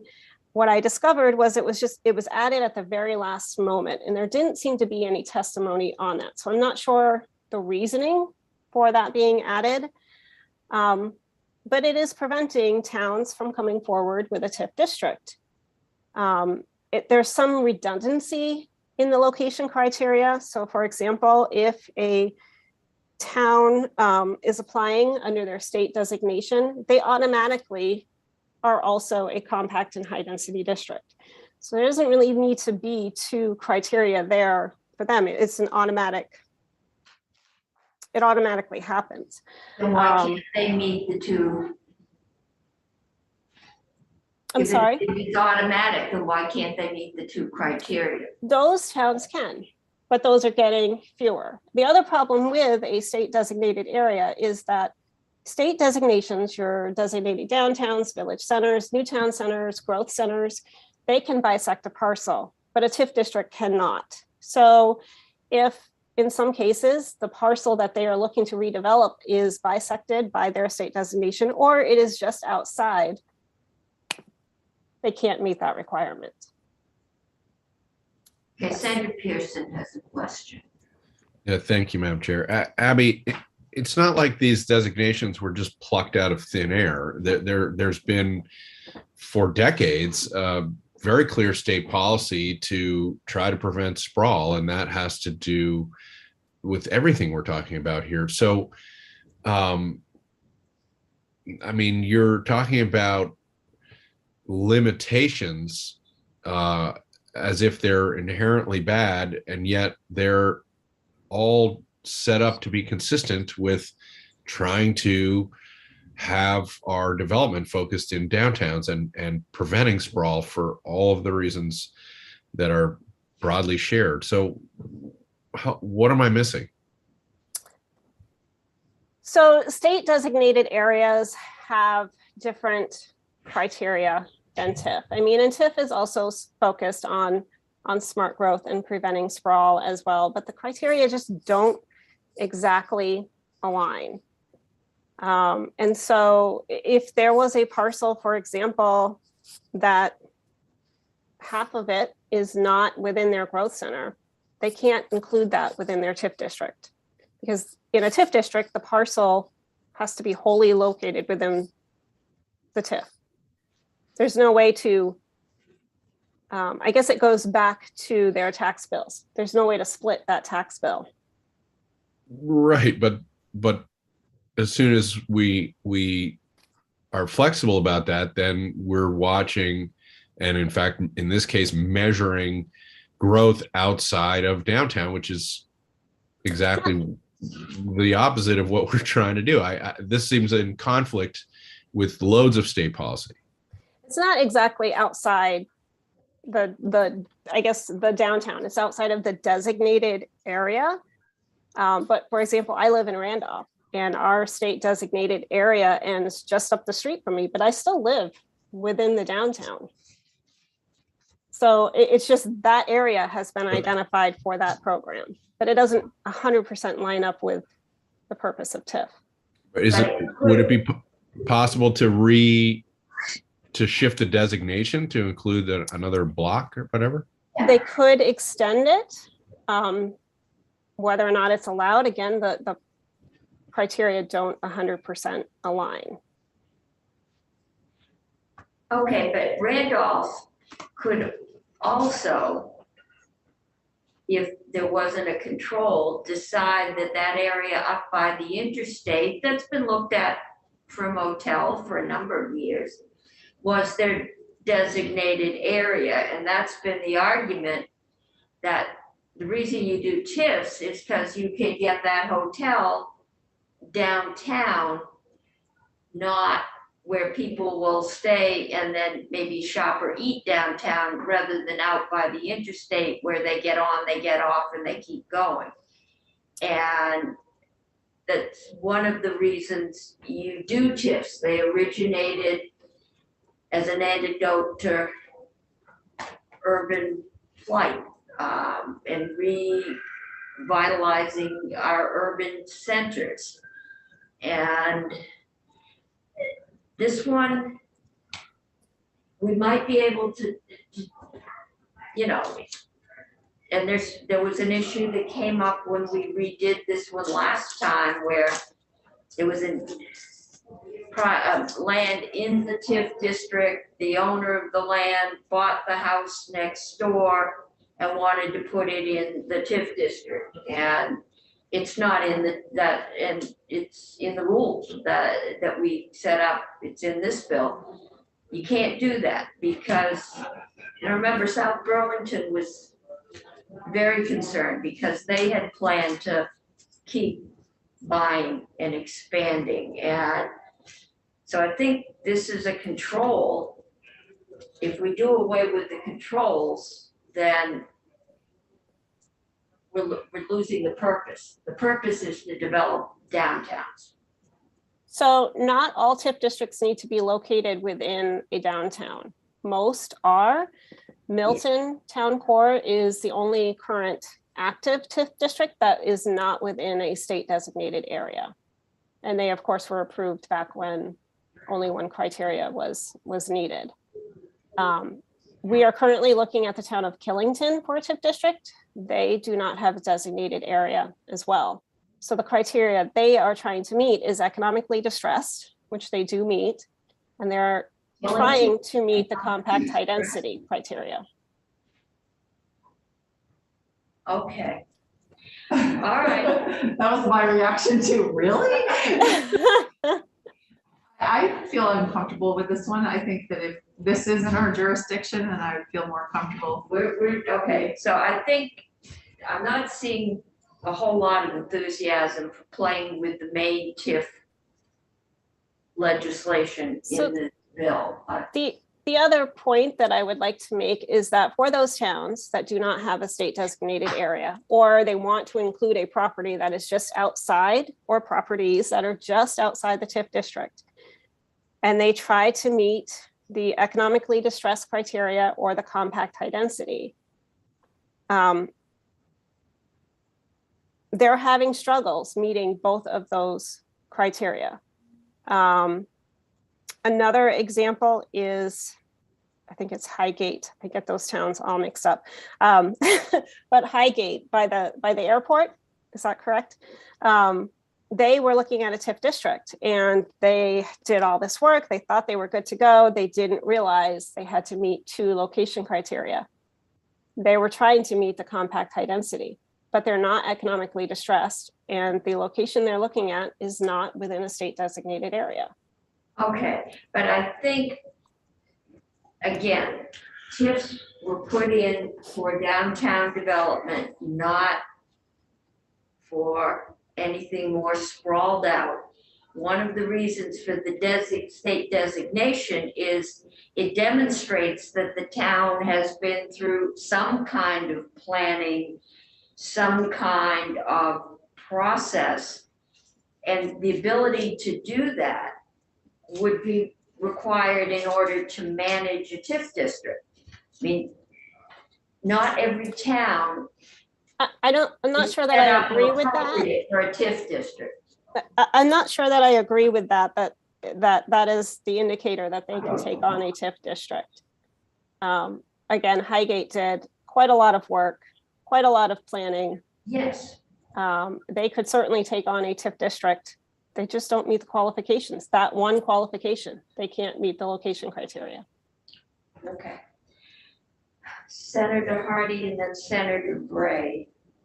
I guess what you're pointing to is that the actual qualifications are working. These are not meant for every town. They're not meant for every situation. They're meant for a limited type of development in a limited type of town that can meet 2 of these 3 criteria that are in the law for a specific purpose. And I didn't take over. think that check this and make sure it's not possible. it is, oh yes.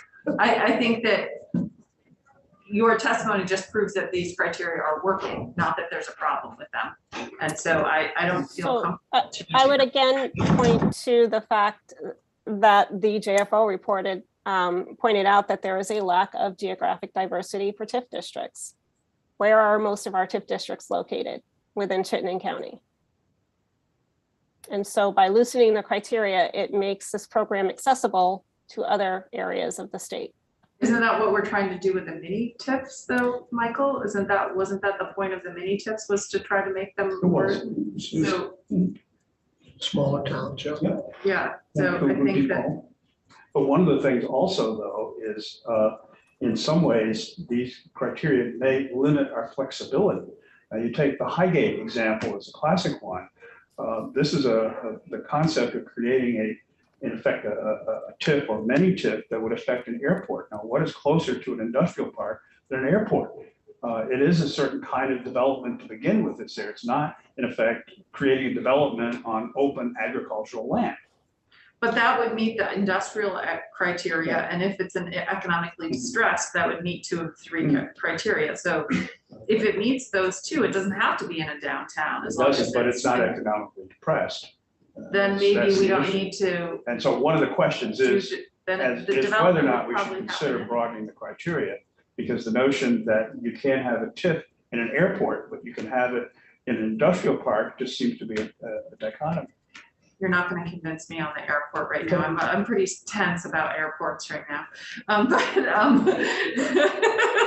I just, it seems like that these are pretty reasonable. And you said at the outset, Michael, that these designations are actually increasing across the state. The downtown development, the neighborhood, the whatever, all the village center, all of those state designations are getting, they're blossoming. And so it seems to me that there would be more opportunity because of the expansion of those designations. Yeah, that's true. However, one of the things that some of these designations are focused on, and I think our focus should stay on, is the notion that we don't want to create 2 Vermonts, the concentrated downtown area versus the rural areas that also. After this, we're gonna do that. I would also like to add, After you mentioned mini TIF is the purpose of mini TIF. But mini TIF is much smaller. It's one project. TIF districts are multiple projects. That's right.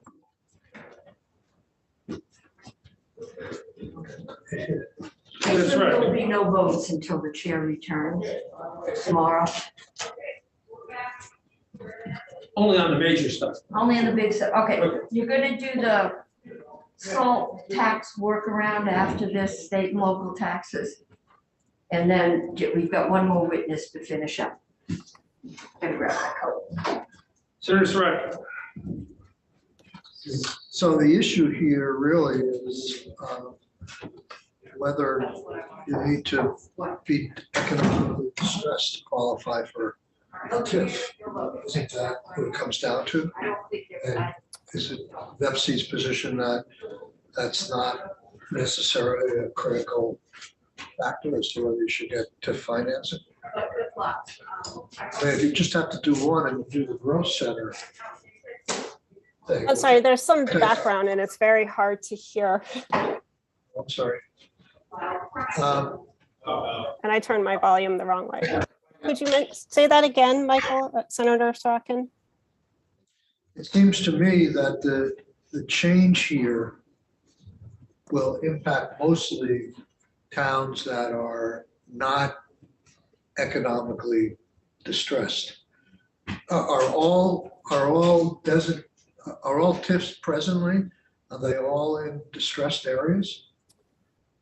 I haven't checked recently. I think there may be 1 or 2 who are still within a distressed area. Seemed like they all would have had to be in distressed areas. Well, only Bennington and Montpelier needed to meet the 2 requirements. Currently, the existing TIF program requires you meet 2 criteria. It seems to me the first 2 are designed mostly around smart growth. Yes. And the Yes. second one is around poverty. And if we take away the distressed area, we're just left with, am I saying this backwards? That you're going to open up TIFs to areas that are not necessarily distressed. That's what I see the result of this change being. I'm not sure that's a bad result, but I'm asking you, how has this section been interpreted over the years? Have we never given a TIF to a community that wasn't economically distressed? Bennington I believe, is the only TIF district that was approved under economically distressed.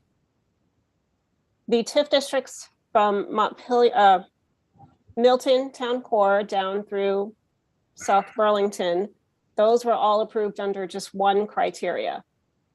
Milton Town. How is that possible without and follow the law? Because the law used to be that you only needed to meet one criteria. And then in 2017, Oh, okay. it was added, it was slipped in there that you need to meet two. So if I may, TIFs were originally, towns did it with their own money. And when Act 60 came in, it became complicated. And if you're going to use the ed fund, there had to be, they put in the criteria that there had to be economic hardship in order to be able to use the ed fund. Now that's more than 20 years back. So I think things evolve. I think you may be referring to the but-for requirement and the need project criteria, which are both still in TIF districts. So could you just summarize your argument, Abby, for why we want to go back to the 2017 law? So essentially, having the two criteria is preventing a lot of towns from applying for a TIF district. We have, if Killington is approved, we have 3 remaining. There are towns that could fill those spots. As Graham pointed out in his report, it's been a little slow to fill those spots, and I believe that is part of the reason why. The program also seems to lack some geographic diversity. Most of the TIF districts are in or near Chittenden County. And so loosening that criteria makes this more available to the rest of the state.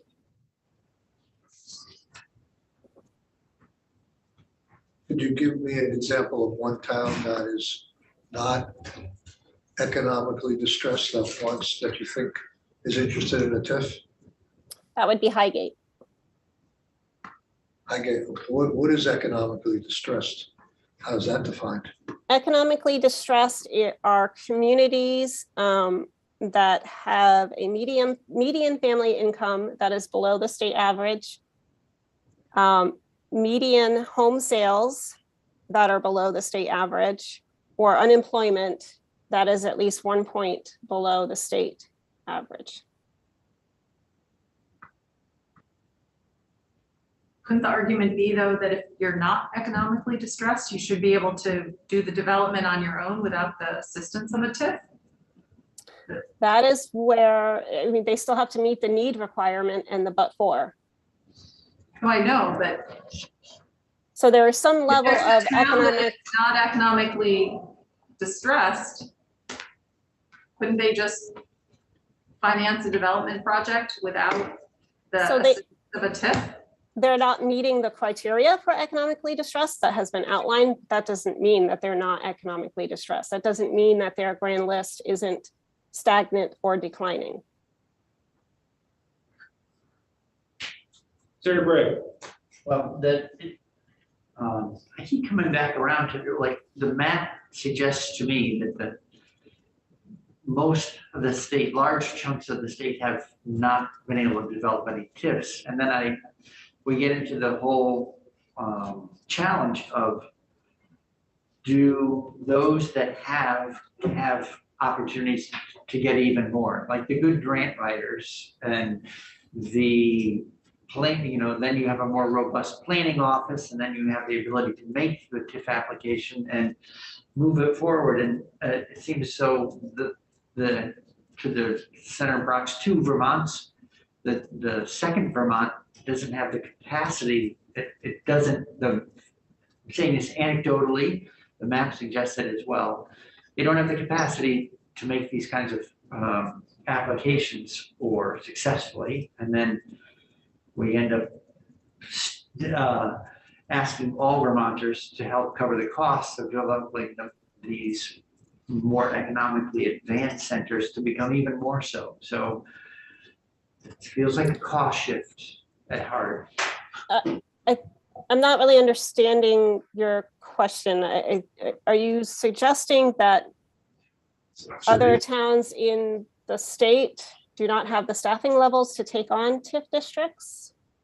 Is that your question? Yeah, it was really, so thanks. It was more of an observation, and I guess I'm asking if this seems to hold water, and you say, well, you know, it's anecdotal, I'm missing some important information that might make me feel as though, might make me conclude that misapprehending what's going on.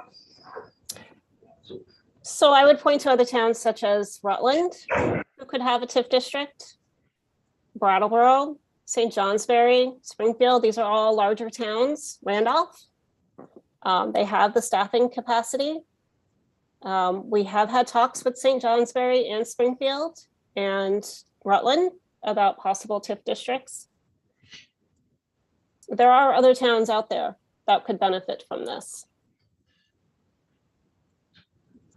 So if we have any questions about that Abby can answer, but we seem to be getting into a conversation amongst ourselves. Yeah.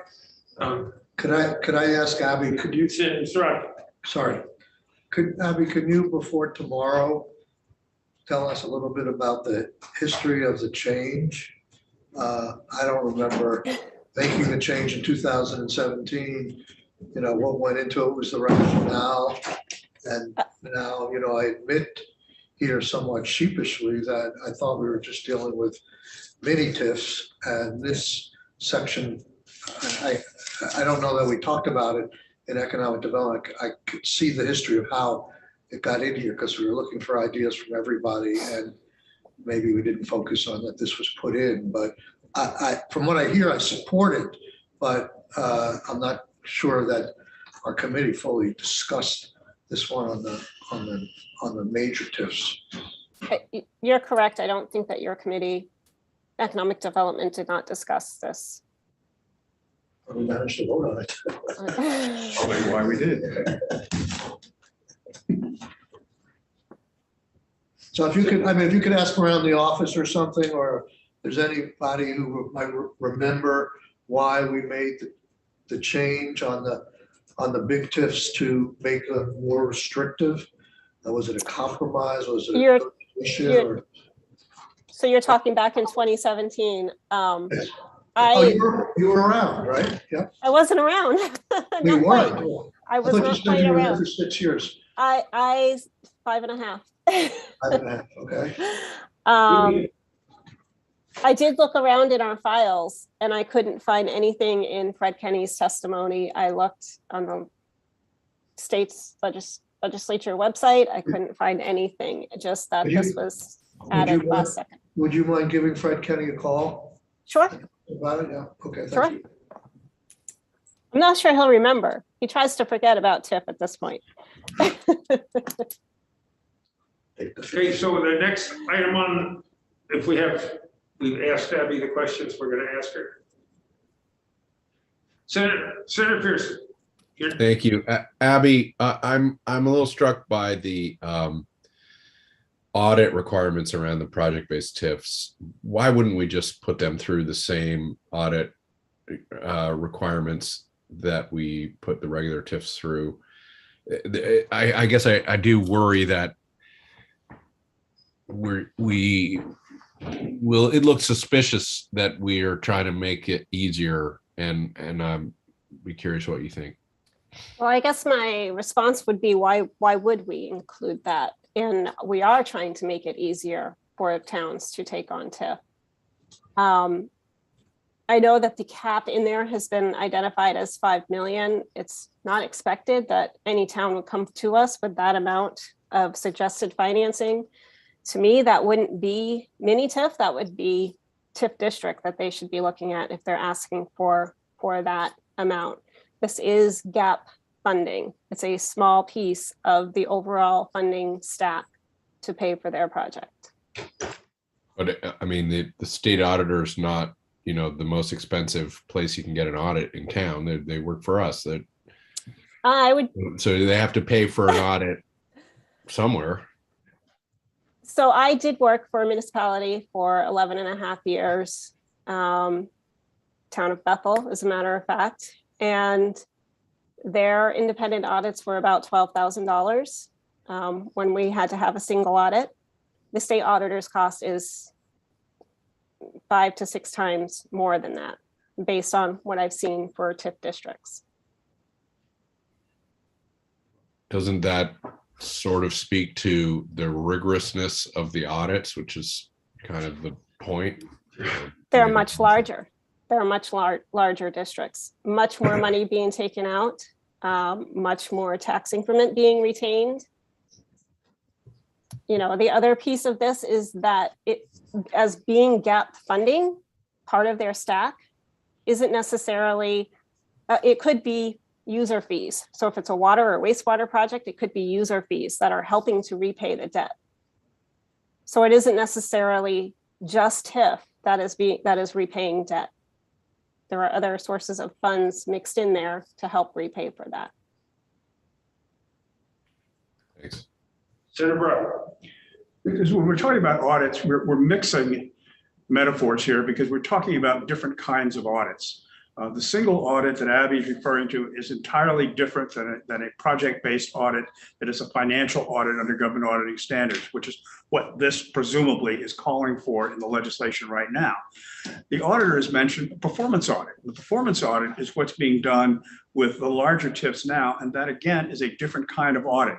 It's focused not so much, or at least partially, on the financial, but it's focused on performance. Is it achieving the objectives that are desired and the like? And that again is a different kind of audit.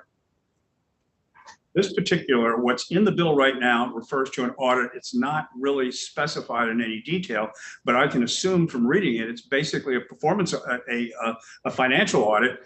Is the money going where it's intended to go, and is it being recorded and accounted for properly, and nothing more than that. It's not a performance audit. That's correct.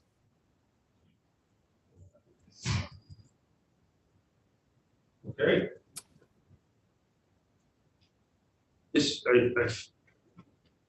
We're gonna wrap this up. Much of this is, I think, economic development talking most itself a little bit. And I'm been reluctant to put my 2 cents worth in. Senator McDonald? Without the chair being here. We got one Faith, other witness. Oh, I'm sorry, Karen Horn. Thank you, Abby. Thank you, Senator. Well, this has been a fascinating discussion. This is Karen Horn with the Vermont League of Cities and Towns. I'd just like to step out for a couple of minutes. The TIF program clearly meets the state's goals of supporting historic downtowns and villages, increasing and diversifying economic development activities, facilitating development in compact settled areas, and contributing to retaining the rural nature of surrounding countryside. The Vermont TIF program is also one of the most highly regulated nationally. And the Joint Fiscal Office report actually spoke to this in their March report, saying that relative to other states, VEPSI and its staff provide significantly more information, transparency, and oversight on Vermont's TIF program than is the case in lots of other parts of the country. I'm not going to go through all the description of the bill that I put into my written testimony. I did want to answer a bunch of questions that have sort of come up in the course of the conversation. Firstly, just as a point of information, there are 23 designated downtowns. There are 220 designated village centers, 3 new town centers, 9 neighborhood development areas, and 6 growth centers. The period during which those designations endures, I guess for lack of a better word, I believe is 8 years, between 5 and 8 years. To the point that Abby made a little bit earlier, the designated downtown or any of these designations boundaries don't actually match the whole downtown area or the whole village that's in a community. They're generally speaking drawn a little bit more tightly than that, because it has always been the sense on the state downtown development board that you want to draw those boundaries as tightly as possible. So they don't always match up. There are a number of towns, as Abby mentioned, that have expressed interest in a project-based TIF program. One of them, which I think might be interesting to a couple members on this committee, is Middlebury. And they had talked about it in 2020 with respect to the possibility of investing in a parking garage in the downtown area. I don't know where that discussion is right now, or if it was put on hold as a result of COVID. I do want to mention that for most of the towns that are interested in the mini TIF program, they've really been dealing with slow or stagnating economic vitality for the last many years. And some of the wastewater facility projects that are sort of in the planning stages, as well as investments in reconceived downtowns and villages to meet the 21st century, have languished for years because there's not funding available to make those projects affordable to either users or property tax payers.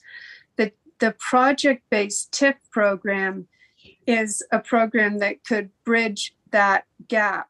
And even today, or I would say particularly today, where you have local ARPA direct aid funds available, you have some infrastructure investment dollars that are going to be available to towns, we hope.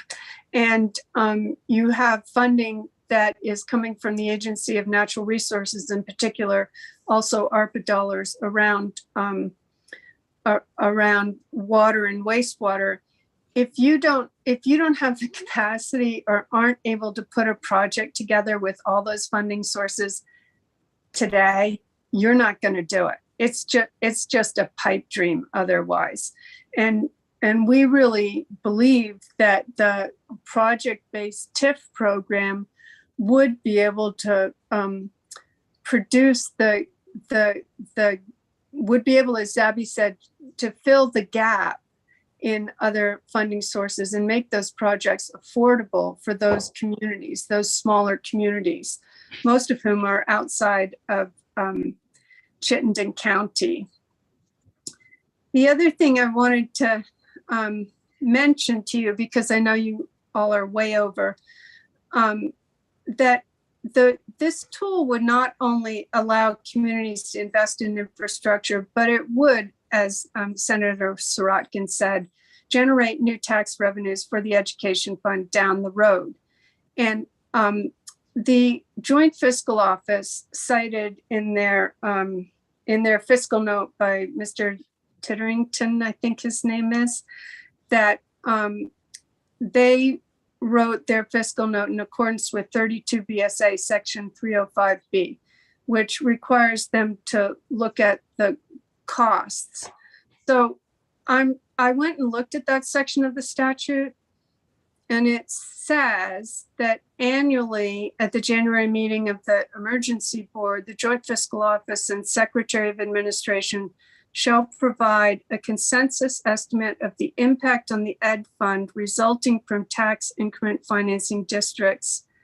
The estimate shall be for the succeeding fiscal year.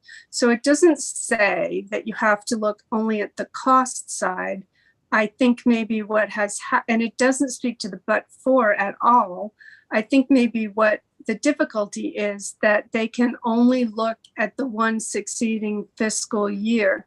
And I just mentioned that because the committee may want to look at whether that section of statute allows for a realistic picture of what a TIF project or the TIF program is actually doing. I did also, at the end of my written testimony, and this was something that I believe Senator Cummings had mentioned, that there's no assessment of what will happen when TIF projects are through their 20 years and are returning funds to the Ed Fund and to the municipal property tax. And I put in my testimony a table from the annual report on TIFs 2022, which looks at performance of all TIF districts currently and at the end of the life of the district. And the, sorry, I'm looking at my other screen, and the end of the retention period. And I would encourage you to look at that. So it's a projection, it's an estimate, and that's clear, but it does give you some picture of what the expectations are down the road. And then I did just want to make one comment regarding the audits at my peril, but the performance audit that's conducted by the state auditor is charged back to the municipality. So I didn't know if the committee was aware of that, but it's a fairly expensive audit, and the costs associated with it are charged back to the municipality. They're not borne by the state or the state auditor's office or anything like that. So I'm happy to answer questions or, come back or let you read my testimony or whatever. Senator Pearson. Just on your last point, Karen, we know they're charged back to the municipality, but also in this bill, we're saying that TIF funding can be used for these kinds of carrying costs.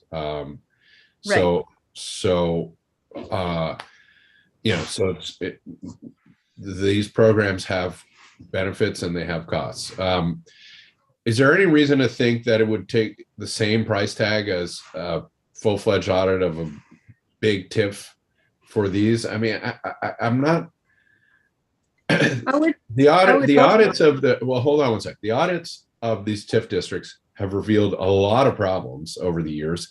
They have stimulated a lot of changes in the TIF law. Even on my short time in finance, we've done it. We've reacted to the audit. So there's seems to me some value there. Here we're being asked to set up this pilot and sort of being asked to gloss over that transparency and accountability. And I'm frankly struggling to see how that makes sense. Well, I would also mention that those audits have generated an enormous amount of controversy over the years. But to your point, Senator, I would hope that an audit of a single project-based TIF would be a lot less expensive than the full-on TIFs. And you may want to consider actually even putting a cap into legislation that the audit would not cost more than so many dollars. Thank you. Senator Serrano. Thanks, Karen.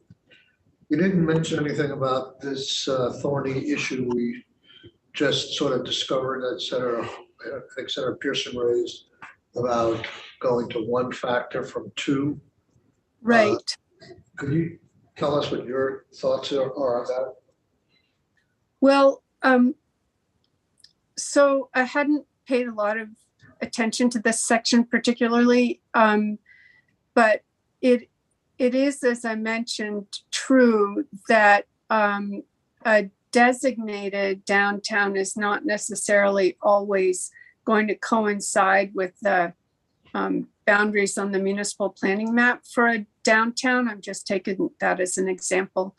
I think that you could meet compact, high density and designated downtown village center, right? That those two things would probably be very similar. I don't know about the economic distress, the situation, things change fairly. I have no idea what economic distress looks like in different parts of the state right now in the wake of, or in the midst still of COVID, and whether towns would be able to meet that criteria. And there is, as Abby mentioned, a definition for that criteria. And then an industrial area may not be in an economically distressed area or in a designated downtown village center or neighborhood development area. Likely not. So I'm not answering your question, but that's just what occurred to me. I'm just thinking of South Burlington, my hometown, and Right. if that, I don't have the language in front of me, and maybe they could squeeze it under a technicality of meeting the first two, but I don't think where the downtown is would by any stretch of the imagination be economically distressed. So unless they can squeeze into those first two, by going back to two, they might not have been eligible for any TIF funding, which has been very successful. Yeah, I would imagine the same might be true for Middlebury and some of the other communities that are interested in the smaller project-based TIF. Well, this only applies to the bigger TIFs, I think. Maybe there's some cross-reference that it applies to the project-based TIFs as well, and then we may have a bigger issue to resolve here, at least.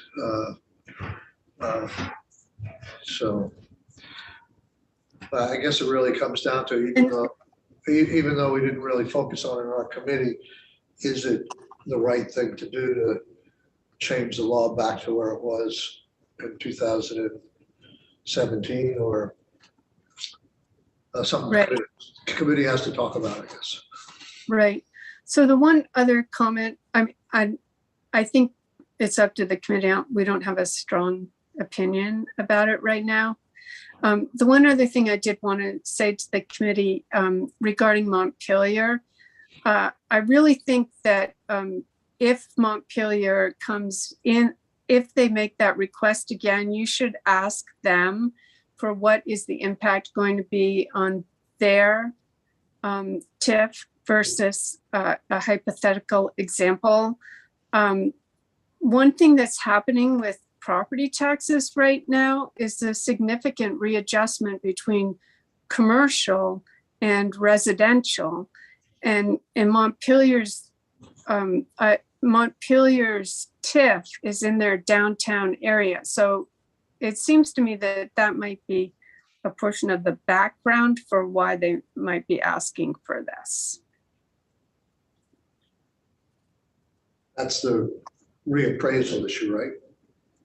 Yeah, the resetting their original taxable value. I think we've gotten the word that that's sort of off the table for now. People don't want to discuss it.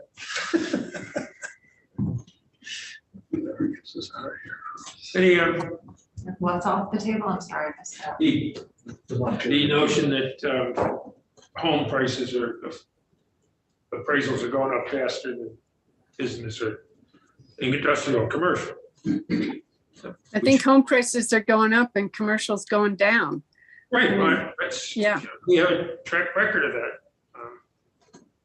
for years. So, questions for Karen Horn? Thank you. Okay, looks like Thank we're gonna a wrap. Faith, Senator McDonald. yeah, ready to tee up state and local workarounds with Abby Shepherd and Commissioner Bolio. No, I'm sorry. They have to be gone. They have a hard stop. So you are now free. Should I end live stream? Sure.